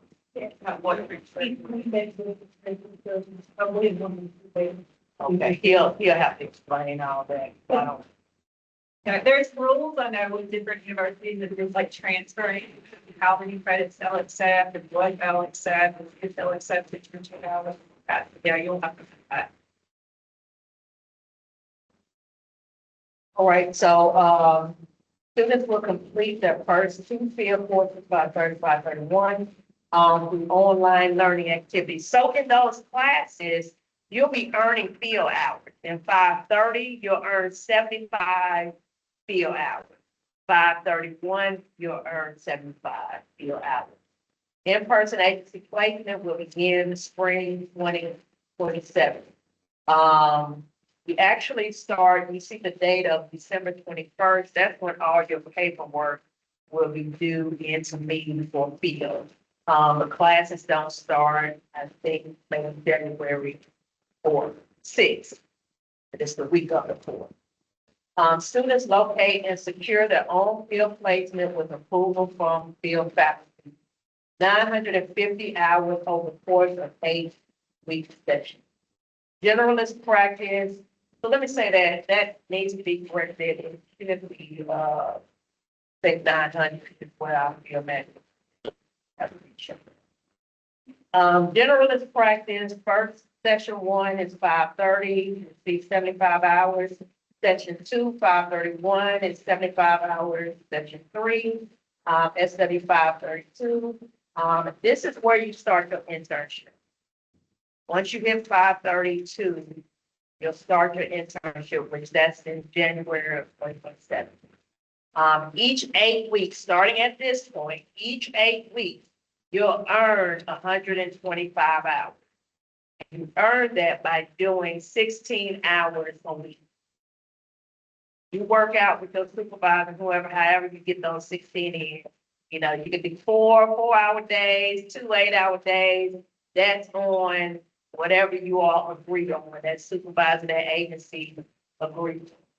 And so all the way through, even when you get into your advanced generalist practice, you'll be doing 125 hours every 8 weeks. Students are, as I said, expected to earn 16 hours a week. You cannot complete this early. So you may say, okay, I start in January. I know I got to get on 125 hours. Shoot, I'm going to do 40 hours a week because, you know, I don't have a job. I'm going to just bust these hours, get them over with. No, that's not how it works. That's why I say it works in concurrent. You're learning and applying. So you have these classes with your internship. So you cannot, and you may hear somebody, don't go by hearsay. Do not, I'm trying to explain this as clear as possible. You need to be completing 16 hours a week until that 8-week session ends. Now, something may come up. I don't care if you have a vacation plan. Great, I want you to take that vacation. So you need to get with, you know, whoever your field adjunct is, and work that out between your field adjunct and the supervisor. Like, hey, I had this planned already. I'm gonna miss this week, but I'll make it up the next week. So I have no problem with that. You know, there are things come up, there are things that happen, but the thing is communicating that. Communicating that with your field adjunct, the person who teaches that course, that 5 whatever course, 6 whatever course that you're taking. You need to be communicating because that person is your field liaison between the agency and not just with them, but with the agency. You know, you need to work whatever situation out with them. A lot of times we run, especially in January, here in the, you know, we run into crazy weather. And we've had horrible semesters where we all were missing. And so, but that's understandable, but those hours still have to be made up some kind of way. And then flexible based on agency needs. So again, how you get those 16 hours in a week is on you and the agency. But it has to be approved. So that's something you want to talk about even when you're interviewing, how those 16 hours would look. You know, you can break free, you know, on a Monday and a Tuesday from your regular job or however. And that's how you need to get it. Okay, so this slide is for advanced standing MSW students. So a lot of similarities to what you just heard about the 2-year program, except for you guys have already done your generalist social experience through your VSW, right? So we're a year ahead. We've already got that done. So because of that, we're going straight into advanced generalist practice. And so your expectations of your internship are going to be a little bit different than they were for your VSW internship. You know, we don't want it to look like more of the same, especially if you're staying at the same agency or maybe you're working at the agency you're doing your internship. We want this to be a learning experience, not just, you know, taking of your time. So we want you to learn something from it. We want you to go beyond what you have already learned, maybe more clinical in nature. We'll talk more about that as we go forward. But your requirement is for 500 hours over the course of this next year.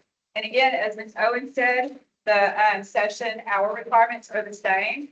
You're going to have 4 8-week sessions over the course of the year. So 2 your first semester, 2 your second semester.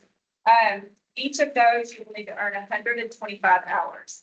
You will do that, as Ms. Owen said, by earning a minimum of 16 hours per week. Now, I will say, if you're just doing 16 hours per week, you really need to watch your hours really closely because, for instance, the very first week that we start internship, no, you're starting on a Monday, but there will be some weeks like your final week. You might not have Monday through Friday in your final week. You might only have 2 days in that final week. So it's just up to you. I always say 16 to 20 hours to be on the safe side, but it is up to you just to manage your time. I would sit down at the first of your 8-week session and plot it out. Okay, if I do, you know, 16 hours a week, am I going to hit 125 hours? Because you do not get a grade, do not successfully complete that session unless you hit 125 hours. So keep that in mind. Up in there. So, you know, again, you know, classes start here, like regular classes start always on a Wednesday. If you're part of the 2-year program, once you start your internship, I always allow you to go ahead and start on that Monday if you want to. So like a class start like this time, it starts on a Wednesday. Well, if my students have already worked out something with the agency, they can start on that Monday before so that they have a full week to try to get in their 16 hours. Some students set aside Monday and Tuesday to do their internship. They do 8-hour days. But if they do Monday and Tuesday, guess what? We don't start school until Wednesday. So just know if you ever see me give you a date, it's always going to be a little bit before so that you can get a full week because there's spring breaks, there's holidays, there's just so many different things that would throw off your week that may cause you to fall short.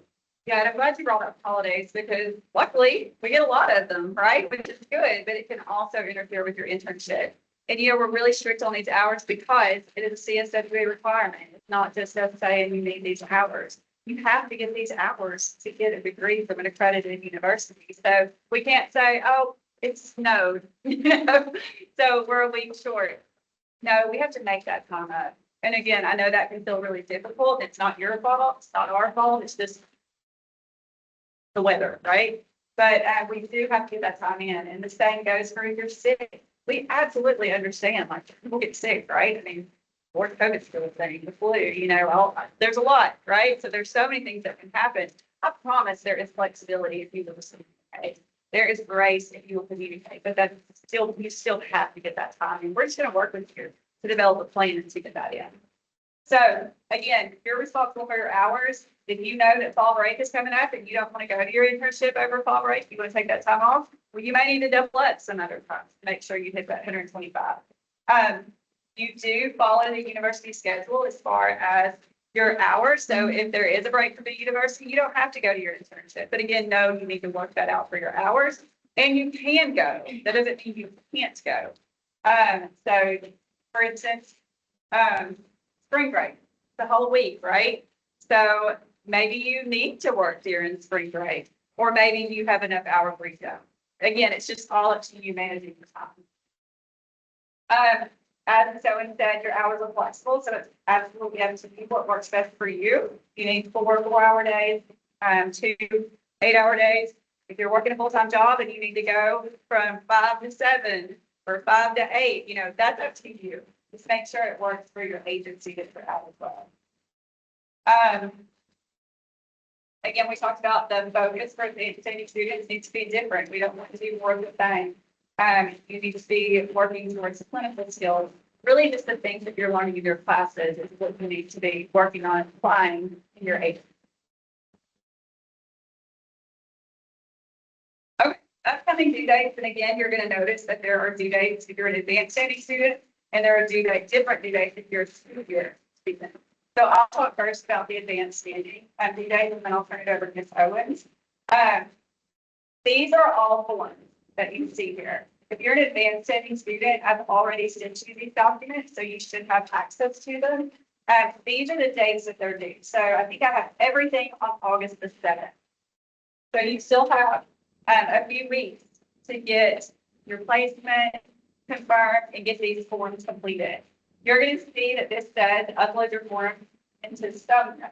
I have another slide in a little bit, so don't panic yet. I'm going to tell you how to get into Sonia, which is our field management software, and you're going to upload these forms that you complete directly into that system. Raise your hand if you've used Sonia before. So y'all might want to make some friends over here because they might be able to tell you how to utilize that program. But you'll see that you need to submit proof of purchase of Sonia, which is going to be basically an email, a screenshot of an email you get from the bookstore when you purchase it. You're going to upload your MSW confirmation and field placement form. If you're doing your internship at your place of employment, and only if you're doing it at your place of employment, you will do the employer-based field placement proposal. You're going to be getting proof of liability insurance. Again, we'll go over a slide of how to get that during just a moment. And you're going to upload the proof that you purchased that. You're going to sign an acknowledgement of risk, which basically just says that you are acknowledging that going into a field placement in an internship in social work comes with risk, right? So if you are going into people's homes that you don't know, there's an inherent risk there, right? We're going to work with you to learn skills to manage those risks, to de-escalate, potentially difficult situations, but there is a risk there, right? So this is an acknowledgement of risk. And then the final form is the confidentiality form. If you're an advanced study student, you're very well aware of confidentiality at this point. If you've ever worked in healthcare, you're very well aware of confidentiality. Always important. You're going to sign a confidentiality form. You're likely going to sign that one with your internship as well. Most likely they're going to have something like that for you to sign. But again, you're going to upload all these documents into Sonia by August the 7th. I will then have access to those forms. I'll be able to go in and approve all of those forms and enter your field placement, approve it in Sonia. So we turn in the same forms if you're in the 2-year program. We turn in the exact same form. However, I have not sent them to you. You do not need them now. You do not need to concern yourself about that. You have enough stuff to think about. However, that due date will be December 21st for all 2-year students. That's the same day that you need to have secured your placement by. So, and that's like about 2 weeks before school starts. So in saying that, I want to say now, knowing that, you don't start the internship until January, don't wait till the 1st of December to start looking for a place. Because you may not find one by December 21st. Okay, so I say start looking now, just by word of mouth, networking, meet people, go places. When you see things going on in whatever community you live in, I encourage you to go. Especially when you see that it's some sort of social service. Because that could be your future place of internship and maybe even employment. Just depends on, what you want to do. But you want to start making connections. I remember when I first got ready to start my internship, even before classes started, I just started thinking about the connections I already had. I mean, literally, I got out a sheet of paper and I started thinking about my friends, my associates, and where they work and places that I could probably do my internship. And then I started, having those conversations with people, trying to, get my foot in. And that's what I really want to encourage you to do. The biggest thing, some places have contracts between the agency and us. Contract can take a long time to get completed. I mean, it could be anywhere from 90 to 120 days. So say for instance, you're with me, you're a 2-year, and the deadline is December 21st, and you land this potential internship on the 1st of December, and we got to do a contract. You're going to be sending me an email saying, oh, they need a contract, but I don't know if it's going to get done by the 21st. What am I supposed to do? I don't know what you're supposed to do. I can do my part because the contracts have to be signed and approved by so many different people who have totally different schedules.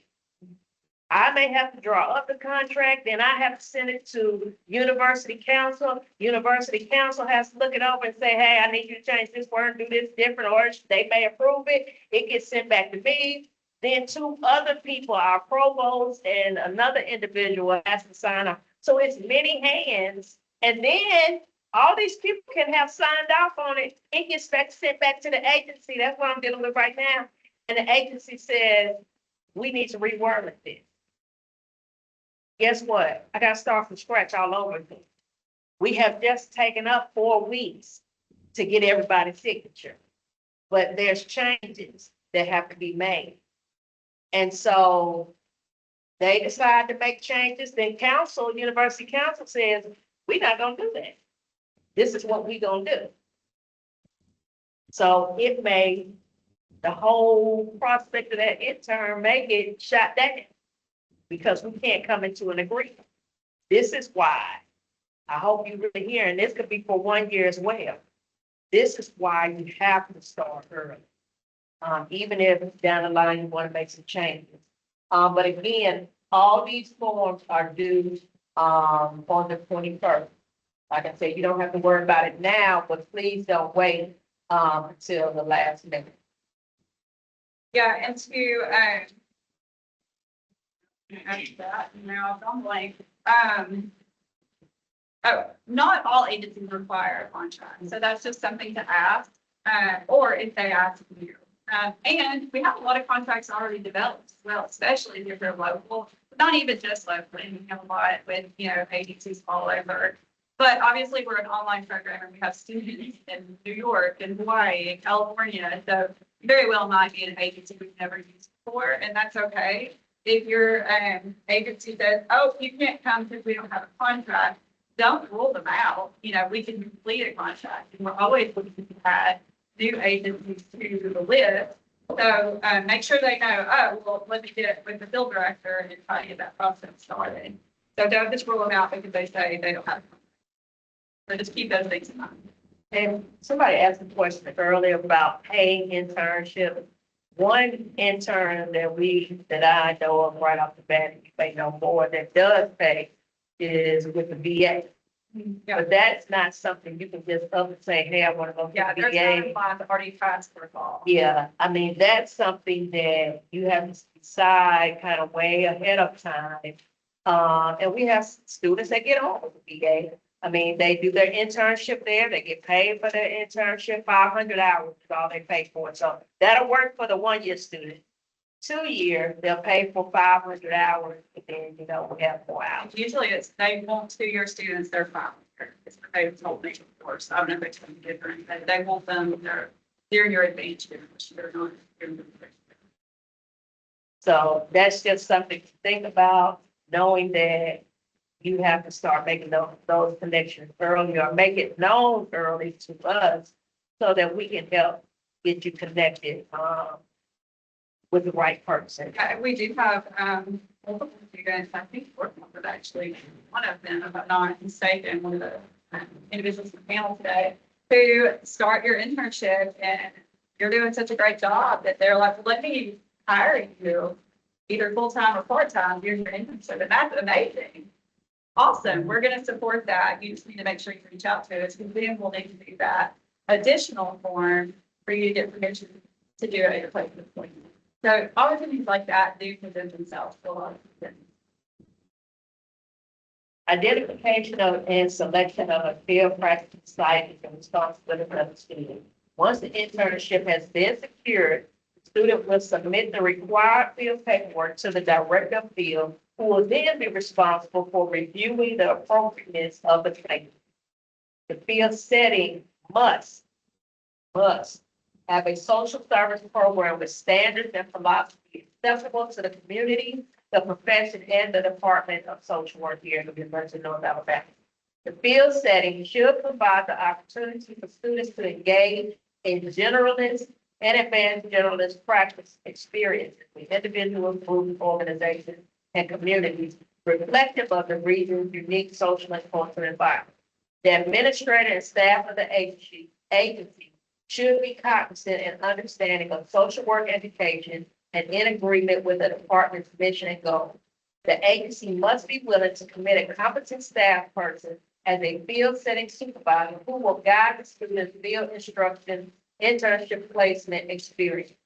Supervisors must, absolutely must, possess an MSW and a minimum of 2 years of postgraduate work experience. Supervisors should commit to providing 1 hour per week of supervision. So all that to say is, in order to start an internship at any agency, the person that has agreed to supervise you must have an MSW, post 2 years experience. They couldn't have just graduated in May and supervised you. Just because they have a doctorate or MSW or something else, or even maybe they're a counselor and work in counseling, they have their LCP or ACP and all that. That is not social work. It's not gonna pass, it's not gonna fly, no sense in sending us emails or forms. It's not gonna qualify. Yeah, and again, that goes back to CSWE. So we're not just being, Exactly. we're not just being difficult, like these are actual requirements of CSWE. So these are things I say, and I keep kind of harping on it because you can kind of find out these things in the beginning. In general conversation, if you hear that, okay, we're busy, we don't really have anybody, then you might need to move on. Now, of course, there are some exceptions. Maybe you're at an agency where you can get a great experience, but there is not a MSW there. But maybe you know of one that is familiar with this type of work. Just say something therapeutic. Board of directors. Yes. At that age. Maybe your next door neighbor, somebody, that they're in chill mode. Maybe, they're retired, they're keeping up their license or something. They have done the same work you're doing, similar work. They can agree. They can agree to supervise you. So those are some unique situations. So just kind of think out the box. Again, this is a situation you don't want to rule out, but you need to kind of think about. Send us an email and say, this is the situation. We can maybe help you think about somebody that could help you. There was something else. Well, and I want you guys to think of, I know sometimes students can become overwhelmed at the thought of having to secure your own field placement. I know there's some controversy about that amongst lots of different schools, but it really is the direction that MSW programs are going, and there's multiple reasons for that. One being, you know your interests best, right? You know what you want to do with your career. You already have connections, most likely. Some of you might not, but some of you already have some connections. And being an online program, we're not familiar with the agencies in your area. If you're in California or Illinois or, wherever you might be, you're going to be most familiar with your community and the agencies and resources that are available. So this is actually, in my opinion, this is a really good thing because it really opens the door for you to be able to explore what your interests are. You're not getting locked into something that maybe you have no interest in at all. But just know that we are available, but you don't have to run every placement by. So keep that in mind too. If you know that it meets the criteria, they have a social worker on staff, they have their MSW, they have 2 years post experience, they can provide your supervision, roll with it. Submit your paperwork. We will review it. Most likely it's going to get the stamp of approval and we're going to move right on. But if you have a weird situation come up, like Ms. Owen said, feel free to email us and we will help you think about that situation or tell you, I don't think that's really going to work out. You need to start going in a different direction. So if it meets the criteria, you're good. And there's only a few criteria, right? There's not really that much to manage. And as Ms. Bryce said,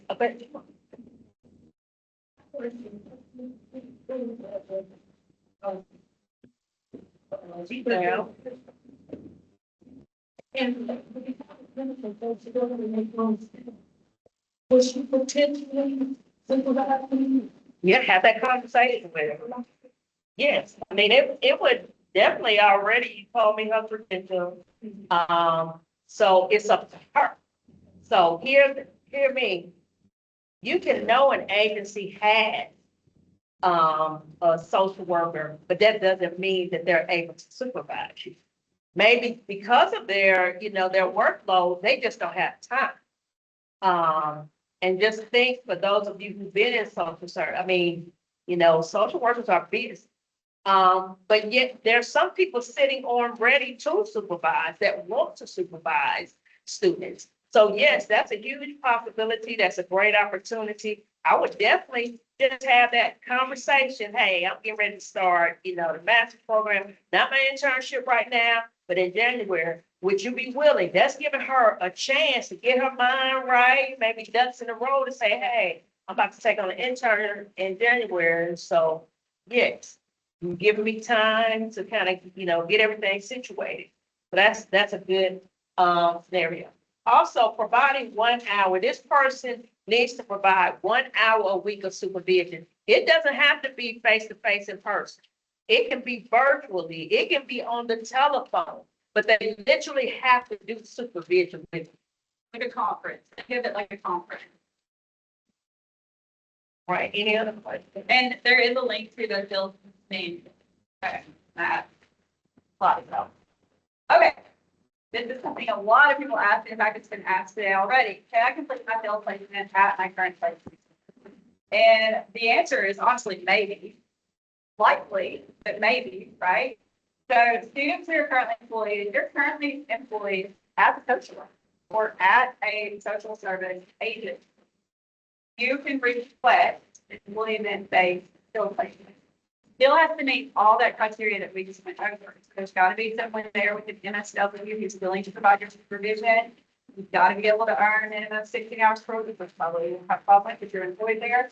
They've got to be willing to meet with you once a week for supervision. And your agency has to approve it. So this form, the employment-based MSW field placement form, your agency signs it, your supervisor signs it, and you sign it. And then it's sent to us. So it's not just us saying, yes, you can, like your agency has to actually agree to this too. I will say the majority of agencies do agree to it, but there are a handful that don't agree to that. They kind of go off of the old school thought, which is you need to do your internship somewhere different than your place of employment to get a different experience. I will say, when I say old school, I'm talking pre-COVID, which is not that old, but I would say that because this policy changed with CSWE when COVID hit. Because COVID presented a lot of challenges for students who were pursuing the MSW. One being the number of agencies that were taking students, right? You didn't have anybody except for the personnel you had to have there in the office. So it created a lot of problems. And so during COVID, CSWE lifted that ban and said, okay, you can complete your internship at your place of employment. Well, that worked out. They decided, okay, students are actually getting a good experience. They're still getting quality experiences. And so I won't say post-COVID, because are we really even post-COVID? I don't know. But they decided they were going to continue that. So that's what I say. But a lot of agencies didn't really get on board with that. A lot of old school social workers do not agree with that policy. They think, hey, I had to do it. You have to do it. So when I say not all agencies will approve it, I've had a few who have, one being Alabama DHR. They will not approve it. Alabama DHR will not let you do your internship at your place of employment. You have to do an internship somewhere else in addition to your work hours, unless you get approved for education. Issue. There have been a couple other places I've run into who have that same policy. So when I say we will approve it, it has to be an agreement, your agency, supervisor, and we. So not just a given. Okay. And again, you will just complete that one additional form. And we're going to encourage you in those situations. It's not required, but it is encouraged if that's your situation. If you can get a different supervisor for your internship than someone who supervises you for your work, that is preferred. And the reason why is when you go into your conference for your field supervision, what's going to happen if you're meeting with your work supervisor?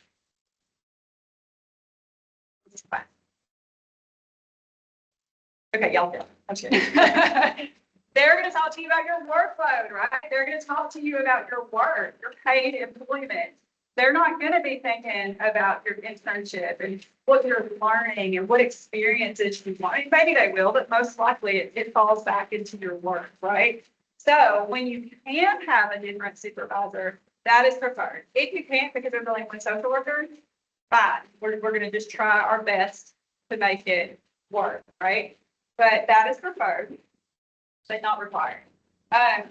You can overlap your work hours with your internship if your agency will approve it. So that means if you work 40 hours per week, take 16 hours of that week and report it as your internship. I recommend that you pick certain days and times to report. Because if you just at the end of the week think, oh, let me pull out 16 hours, that's going to get confusing. So my recommendation would be take Tuesday and Thursday, and those are the hours that you're going to report to. Or Monday and Wednesday, whatever you work out.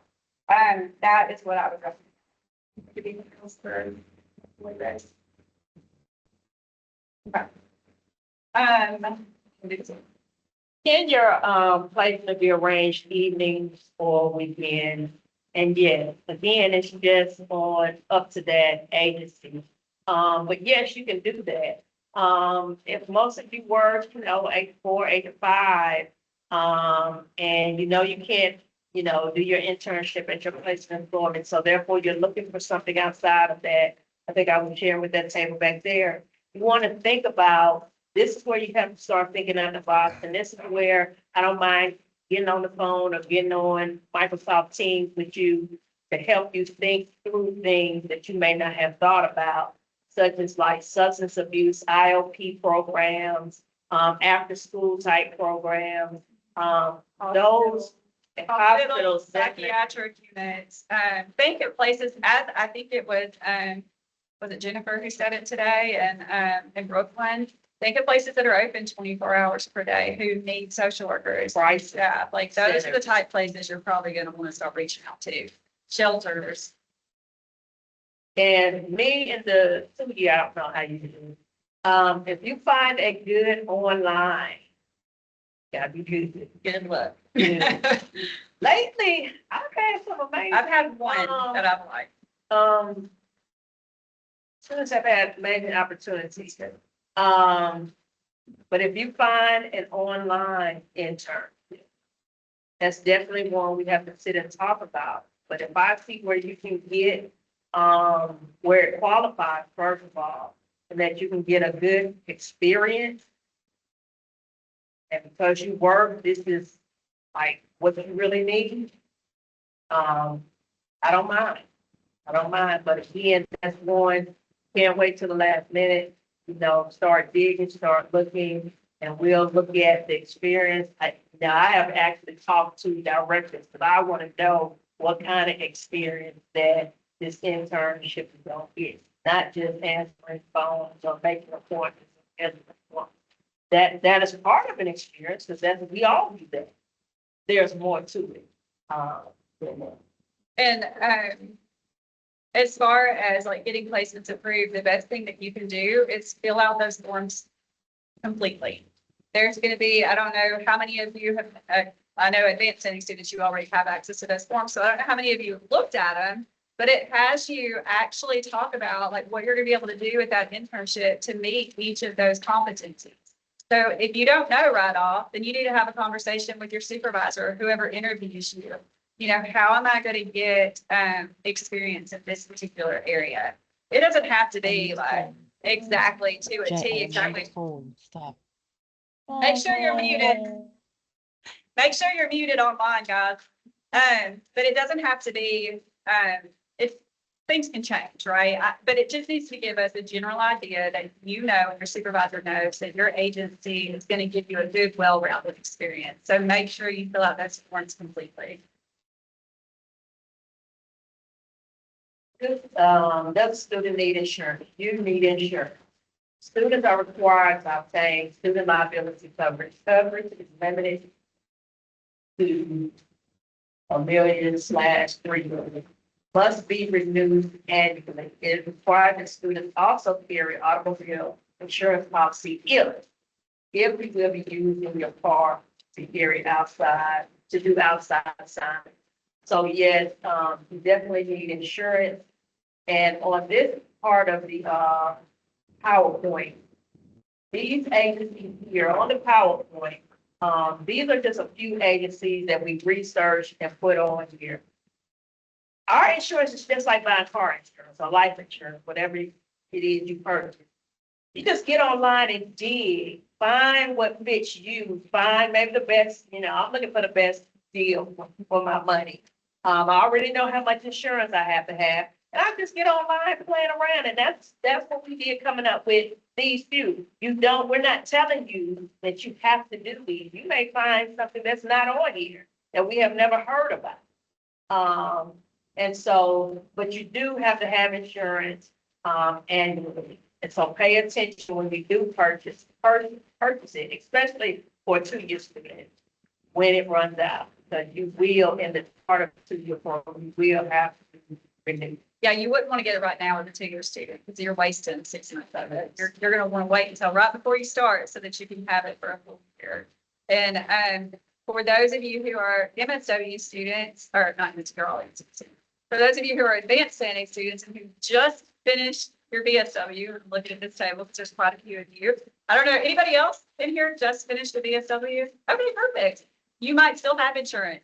You probably used 6 months of it and you might have 6 more months of it. That is totally fine. Just submit when you fill out that form, find your policy number, put it on it. It's still good for 6 more months. Amazing. You're just going to need to renew it in January, right? So same for you guys. So anybody online, if you already have insurance that's carrying over from your BSW programs, all programs require this. Knock on wood, I don't think I've had anyone who's ever technically do it. And it is very inexpensive for what you're getting. Can anybody throw out there a number how much you pay for it? Yeah. $15 for $1 million to $3 million of coverage for a full year. So this is not a huge expense as it sounds like it would be. So just keep that in mind, $15 for a year. So, but again, wait until wait until the deadline. You need to submit it on a certain date, so get it then, right? So that, especially for those of you who are purchasing it now, you're in a one-year program, you're not gonna have to purchase it again. It's gonna cover your full year program. You remember right off what company that was? Yeah, I did it for the last. Well, we want to put it in sort of group thing. Yeah, you could drop it. Stuff like that, y'all want to share with each other. You find out something good or find out something going on, please share. Yeah. Oh, Excellent. Okay, Sonia. Sonia is our field management software. So with field, you do not have to purchase a textbook, but you do purchase field management software. Again, the fee is not ridiculous, $37, and it's good for a year. So for those of you in the one-year program, you should only have to purchase that once. For those of you who just graduated our program, you already have it. It's good for another 6 months. So in January, you probably have to purchase it again. For a 2-year student, you probably will have to pay for this twice. Yeah, because you're going to pay for it before you start 532, and then you're going to probably have to pay for it before you start 632. It's only good for a year. So this gives you directions on how to purchase that. It's very easy.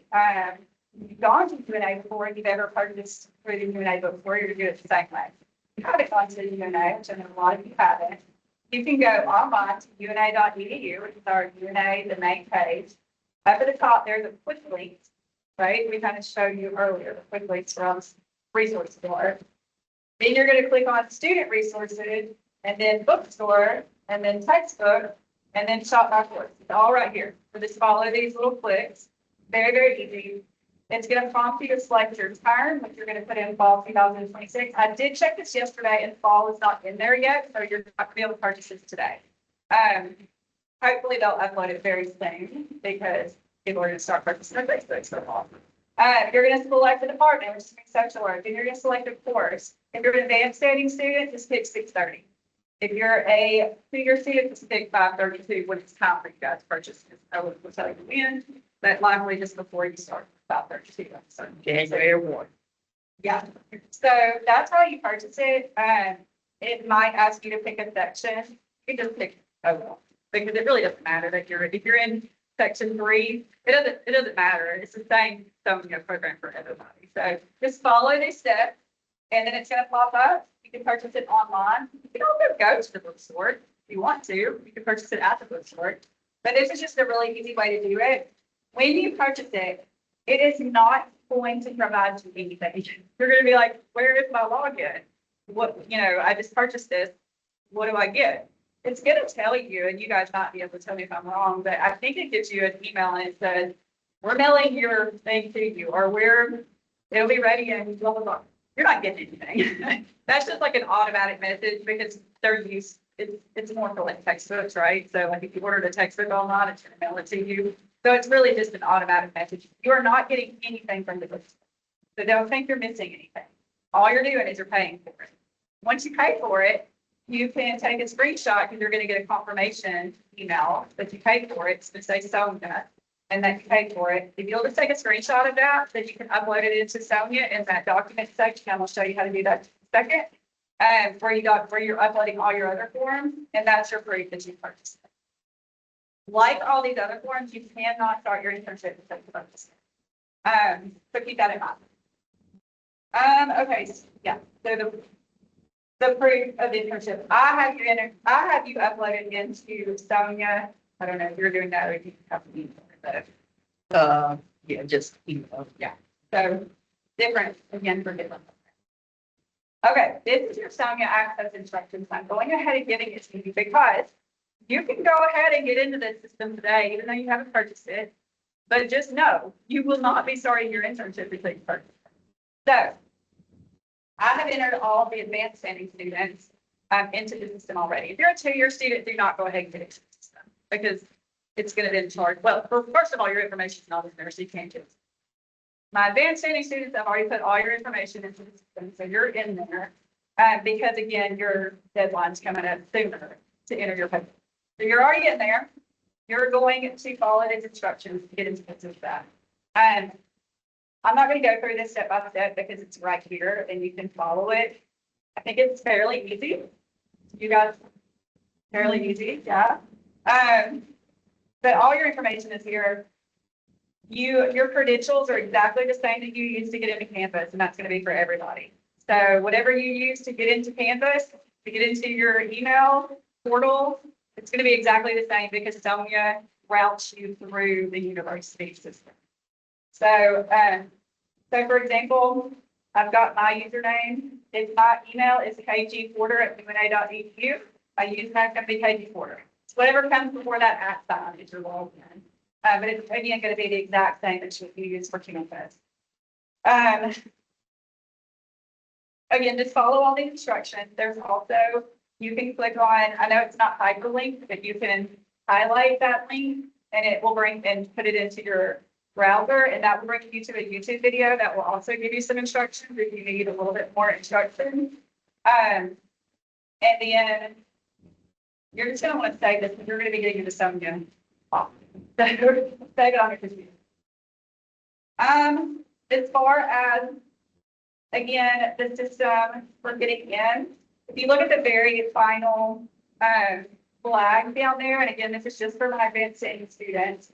Once you're in the system, you can download important required field documents by clicking on this documents and links. There's like a banner at the top. And one of those buttons is documents and links.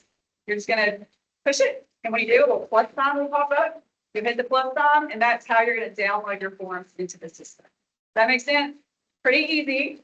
But again, if you forget, you have this, I'm going to email these PowerPoint slides to you. So this is how you get into it for the MSW students, for the, I keep calling you, the advanced standing student. You can get into this today. Okay? But no, you have to purchase it. So as soon as it becomes available, we're going to have a groupie link coming up. Some of you have already gotten into it. If you haven't, there'll be a link here in a minute that you can get into it. As soon as I know it's available that you can get into it and purchase it. And I've talked to the bookstore and they have, it's ready. It's just they haven't released the fall textbooks yet. Anyway, once I find out that you can get into it, I'll drop that into the group meet so you all know. Okay, I can go in. Fingerprints. Some agencies require fingerprinting prior to beginning your field placement.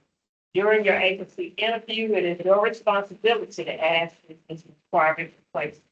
If fingerprints are required, just want to visit this link right here.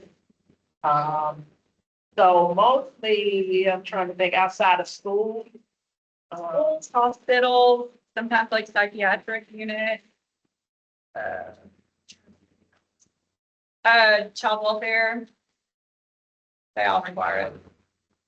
And some agencies can take on that financial responsibility to I know the HR will do.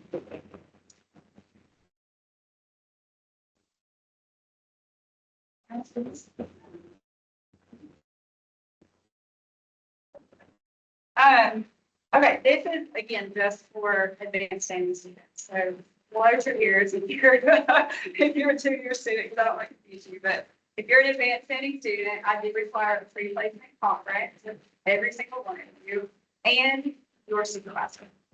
So you'll see right down here, there is a little link that will click on. It's just book time with me for your pre-co conference. You'll click on this link, you're just going to select the time available. It's all going to be during the week of August 17th through August 20th, which is the week that school starts. So what you're going to do is once you confirm your place with your supervisor, you don't have to do this today. Okay, have it already all worked out, but you will get with your supervisor once your placement is once they have said yes, you can do the placement there. You will get with them and you will ask them what time are you available on these particular days. Look at the schedule to see what the options are. You are going to schedule yourself with this link. And then it is your responsibility to then share this. You'll get a Teams link. It'll send it to you automatically. It's your responsibility to invite and share that link with your field supervisor. So the person who's going to be supervising at your agency, they need to attend this conference with you. It is on Teams. It's about 20 to 30 minutes. It's just basically me giving you guys information that you need to know for starting your internship, and me coordinating with your field supervisor so that they know what their role is, the field supervisor. Gives everybody an opportunity to ask questions. We're gonna do that August 17th through August 20th. Again, you have to do this, so make sure you select a time, and your field supervisor has to play.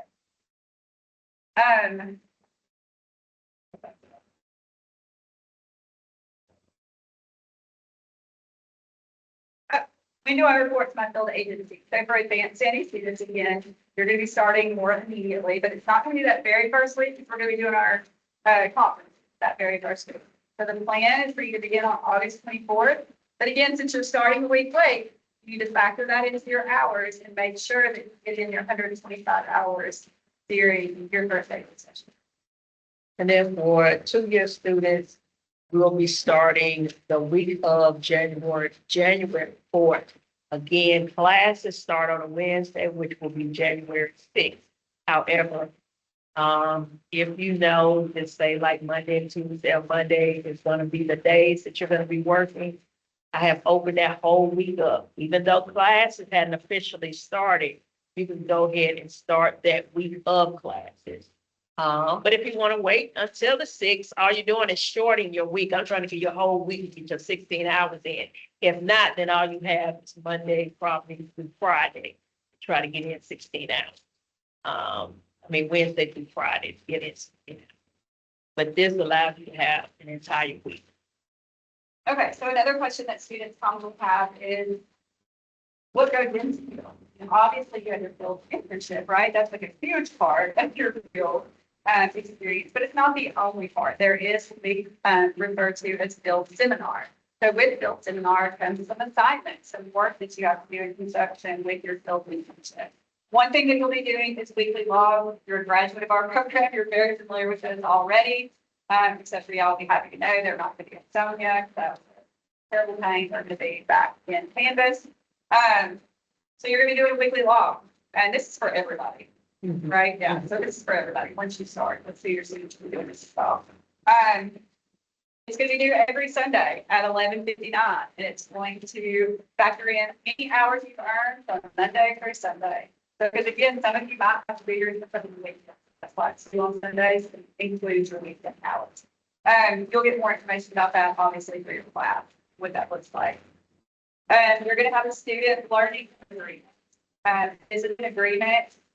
It's actually a fairly simple document, but you will go over it with your agency, and it's basically where you are developing a plan for what's going to goals that you have, those kind of things. You're going to sign it. Your supervisor's going to sign it. This document is in Sonia, which is in that field management software, and then it will come to whoever your field instructor is. So not necessarily myself or Ms. Owen, it'll go to whoever you're assigned to for your profile. The other thing, you might have discussion questions or any assignment, all that's going to come through your campus course. So again, just don't think of internship, don't think of field as just your internship. It's internship and class. So there will be things you have to do. There is an evaluation at the end of every single session. So for advancing students, you'll have 4 of those at the end of each section. For 2-year students, you'll have 6, I guess, one at the end of each of your sections. Those, your supervisor completes. You actually don't complete those. That's where your supervisor is going to be evaluating your performance in the field. Again, those are for yourself. Your supervisor will have access to them. And then finally, there's a final evaluation. I'll speak to mine. Is that up to you to do that through your first? Okay. So for 1-year students, for advanced students, this is done at the end of your year. It's done at the very end where it's going to be a final evaluation. Those session evaluations are just like a little 2-pager, so pretty short. Think of it like your midterm evaluation for those of you who graduated. Your final evaluation is the long one where they're going to be evaluating you on meeting all 10 competencies. Okay, so they're going to be going through each competency and saying, yeah, they mastered this competency, or yeah, they're not really ready. So that's what the final evaluation is. With the final evaluation, if you're having issues on at your placement, Do not wait until you receive a final evaluation that maybe doesn't do you justice, I say that way. And then start saying, well, I had this problem, 7 weeks ago. I mean, please hear me on this. The moment you start having issues, this is what your field instructor, field liaison, field adjunct, all that is one person. We just call them different things. But whoever you have for that field seminar class is your field liaison. Just say maybe it's week 1 and for whatever reason, you and your supervisor are butting heads. And I mean, it might be getting bad. This is the time right then that you need to be reaching out to your field liaison, saying, hey, and sharing, because they're like your supervisor as well, sharing the situation, and maybe they can help you overcome whatever barrier, obstacle, whatever that problem is, to maybe look at it from a different perspective. Well, now it's in week 2, and there's still a situation going on. Maybe by week 6, you're just convinced this thing is not getting better. You want to leave your placement before they force you to leave. That doesn't need to surprise you in week 8 or surprise us. This is something you want to talk about with your field liaison. And if it can't get resolved, just say week 3, that's when you need to be reaching out to us to tell us about this problem. But to wait until you get your field, your final evaluation and tell us something that happened, 7 weeks ago, that final evaluation is going to be part of your grade, and there is no change in it unless something serious has come up. That brings up two really good points, actually. One would be, I think students sometimes get confused about who to reach out to, not just about myself or Ms. Owens, but do I reach out to my field instructor or do I reach out to the field director? So that can get a little bit confusing. So I know for me, if you can speak, if it's the same or different for you, but if it has anything to do with your course, your grade in your course, your assignment, your hours, you're sick and can't go to internship for a whole week, you go on vacation, reach out to your instructor, the person who is responsible for that course. It may or may not be me and Ms. Owens, because we also both teach a couple sections in the field. But that's going to be whoever your instructor is in your campus course. If it has to do with your placement, like I need to get my placement approved, I need to change my placement for whatever reason, those are going to be issues that we'll deal with. If you have an issue with your instructor and you don't agree with them, you need to go to them first, right? Think of it like an agency setting. You're expected to follow like a chain of command in an agency setting. You're going to go to your instructor first, try to work out what's going on. If that doesn't work, you can come to us. If that doesn't work and you're still not satisfied, you can go to Dr. Hodges as the director of the MSW program. But you're always going to want to reach out to your agency and then your instructor. And does that make sense? I also want to say with weekly laws, I don't know how 1 year, but weekly laws are strict where I'm concerned. They're due Sunday, 11:59. If that instructor does not have them, it's an automatic. Yeah. Automatic. Now, we understand maybe, sickness, emergency. That's something when it happens, you need to be letting us know. But I don't know, computer going down at 7 p.m., Don't wait. just unexcusable. So just let you know, automatic 0. Yeah, and we made that change because we were using that policy. And I think you know how it goes, right? Usually when you make a change, but because we had it where, okay, we submitted it late, well, people are like, gosh, that's just the point. I don't submit it late every week, right? Because I can still pass the class and not submit my log on time. That's not professional, right? We want to make sure we're teaching you professionalism and how to operate in an agency setting. And if you're not going to do that agency setting publicly, if you do, then you're probably not going to have that job. So we're really wanting to stress professionalism, and this is documentation, right? So we want to make sure that you get it in on time. But as Ms. Owens said, we do understand.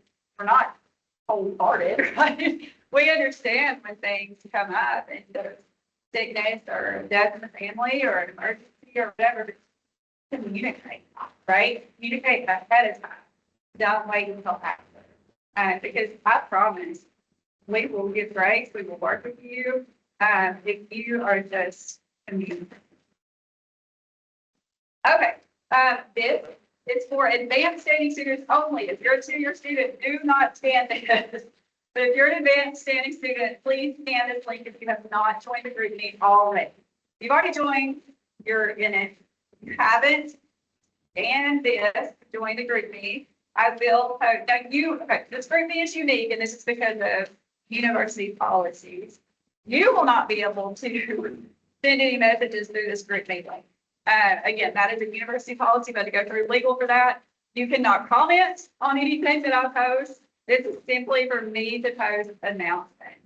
So this will not take the place of like your course information. But I mean, if there's something that all of you need to know, there's maybe like a potential internship opportunity, or I'm like reminding you, hey, your field paperwork's due, next week. Those are the type of things that are going to be posted in this link. Again, this is not one that you'll be able to post in. We're just not allowed for the university to start a group meet like that. Again, that's why we encourage you, if you guys want a group meet, start your own, where you can communicate back and forth. But this one will just be me posting an announcement.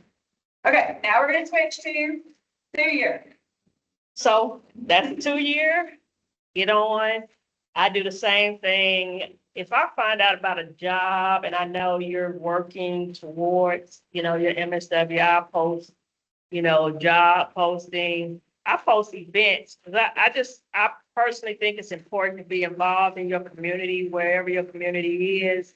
And so I may post events. Definitely when school is starting, I'm posting reminders. Anything that I feel might be helpful to cause you, to succeed, I will put it there. All right, now these will be in this PowerPoint. So if for some reason you weren't successful in getting this today, you'll get access to these and you can go back through. Just again, make sure you're doing the correct one. So that you get the correct information. We're going to open it up here in just a moment for questions, both here in the room and online. The only other thing I can think of, if anything else, feel free to add, is a lot of students ask, do I need the same placement for the entire time I'm in the program? That's an important question. For the advanced standing students, I encourage you to do that, to have one placement for your full year. Because if you think about it, it's only 500 hours, even though it's over the course of the year. If you have 2 different placements, you're really, just by the time you hit the end of your first semester, you're just getting kind of like in the swing of things. You're just learning, how to do that job. You're just getting to the point where you're taking on more responsibilities. So I really highly encourage you, if it's possible, to keep the same placement for your full year. I think you get the best learning experience that way. With that being said, there are situations where you do need a different placement. It might be because, as Ms. Owen said, it's just not working out. Not a good match for whatever reason. That might be a reason. You might be moving. You might get a job offer. Like there's different reasons why you might need to change placements at any point throughout the year. If that happens, you reach out to me or Ms. Owens as your field director, and we would just guide you through that process. Now, with that being said, you never want to leave an agency on bad terms. I don't know if you guys have heard this, but self-storage is a very small field, right? I mean, like, we're a big field, but we're like, everybody knows each other, especially in your community. So, like, you don't want to get bad reputation. If you're leaving an agency, you need to be leaving it on good terms, and you need to be leaving a good impression, even if you hated your internship. So we're going to guide you through that process if you end up in For 2-year students, yes, it'll be ideal for you to stay in the same placement. However, I do allow you to change. I would prefer you to change if you're going to change because you want a different experience. Maybe you were at the hospital for 8 weeks. And you're like, okay, I thought this was, but now I see what it is. I want to try something else. I want to learn something else. Hey, I'm all for that. I think the ideal time to switch would be after you have done 630, meaning got in at least 3 8 weeks. But you can do it after 5:33, and not say you can't, there's situations. But definitely in a 2-year program, you can switch because, we have enough time to where you can get a different learning experience. One thing I will say, I'll throw out there, I came through this program. I think I'm the only, yeah, I was in the first cohort of this program. So everything, every complaint, everything that you can think of, I have experienced it. And so I know how it is working. You're not, and well, we all know, no matter what school we went to, we know how it is having a full-time job and having to do an internship and then just having life. I got COVID, not just a little cold COVID. Yeah. Miss Wright was my field director. And I got COVID. I was hospitalized for a while. That was really like the height of it. That was like- Yeah, when it first kind of hit. And I had just started the program. So I'm laying in the hospital more worried about my classes, I believe, than I was my life. But it was that communication piece that I kept in touch with every instructor. I had a great friend who kept in touch with them, as well as when I couldn't function, he was kind of keeping me informed of everything. But once I got out of the hospital, I immediately started trying to figure out, because I was determined, I'm just that person. I'm not sitting out. I want to get it done. I want to get it over with. But I had a lot of catching up to do. But guess what? I did it. Because Yes, you have very little sympathy for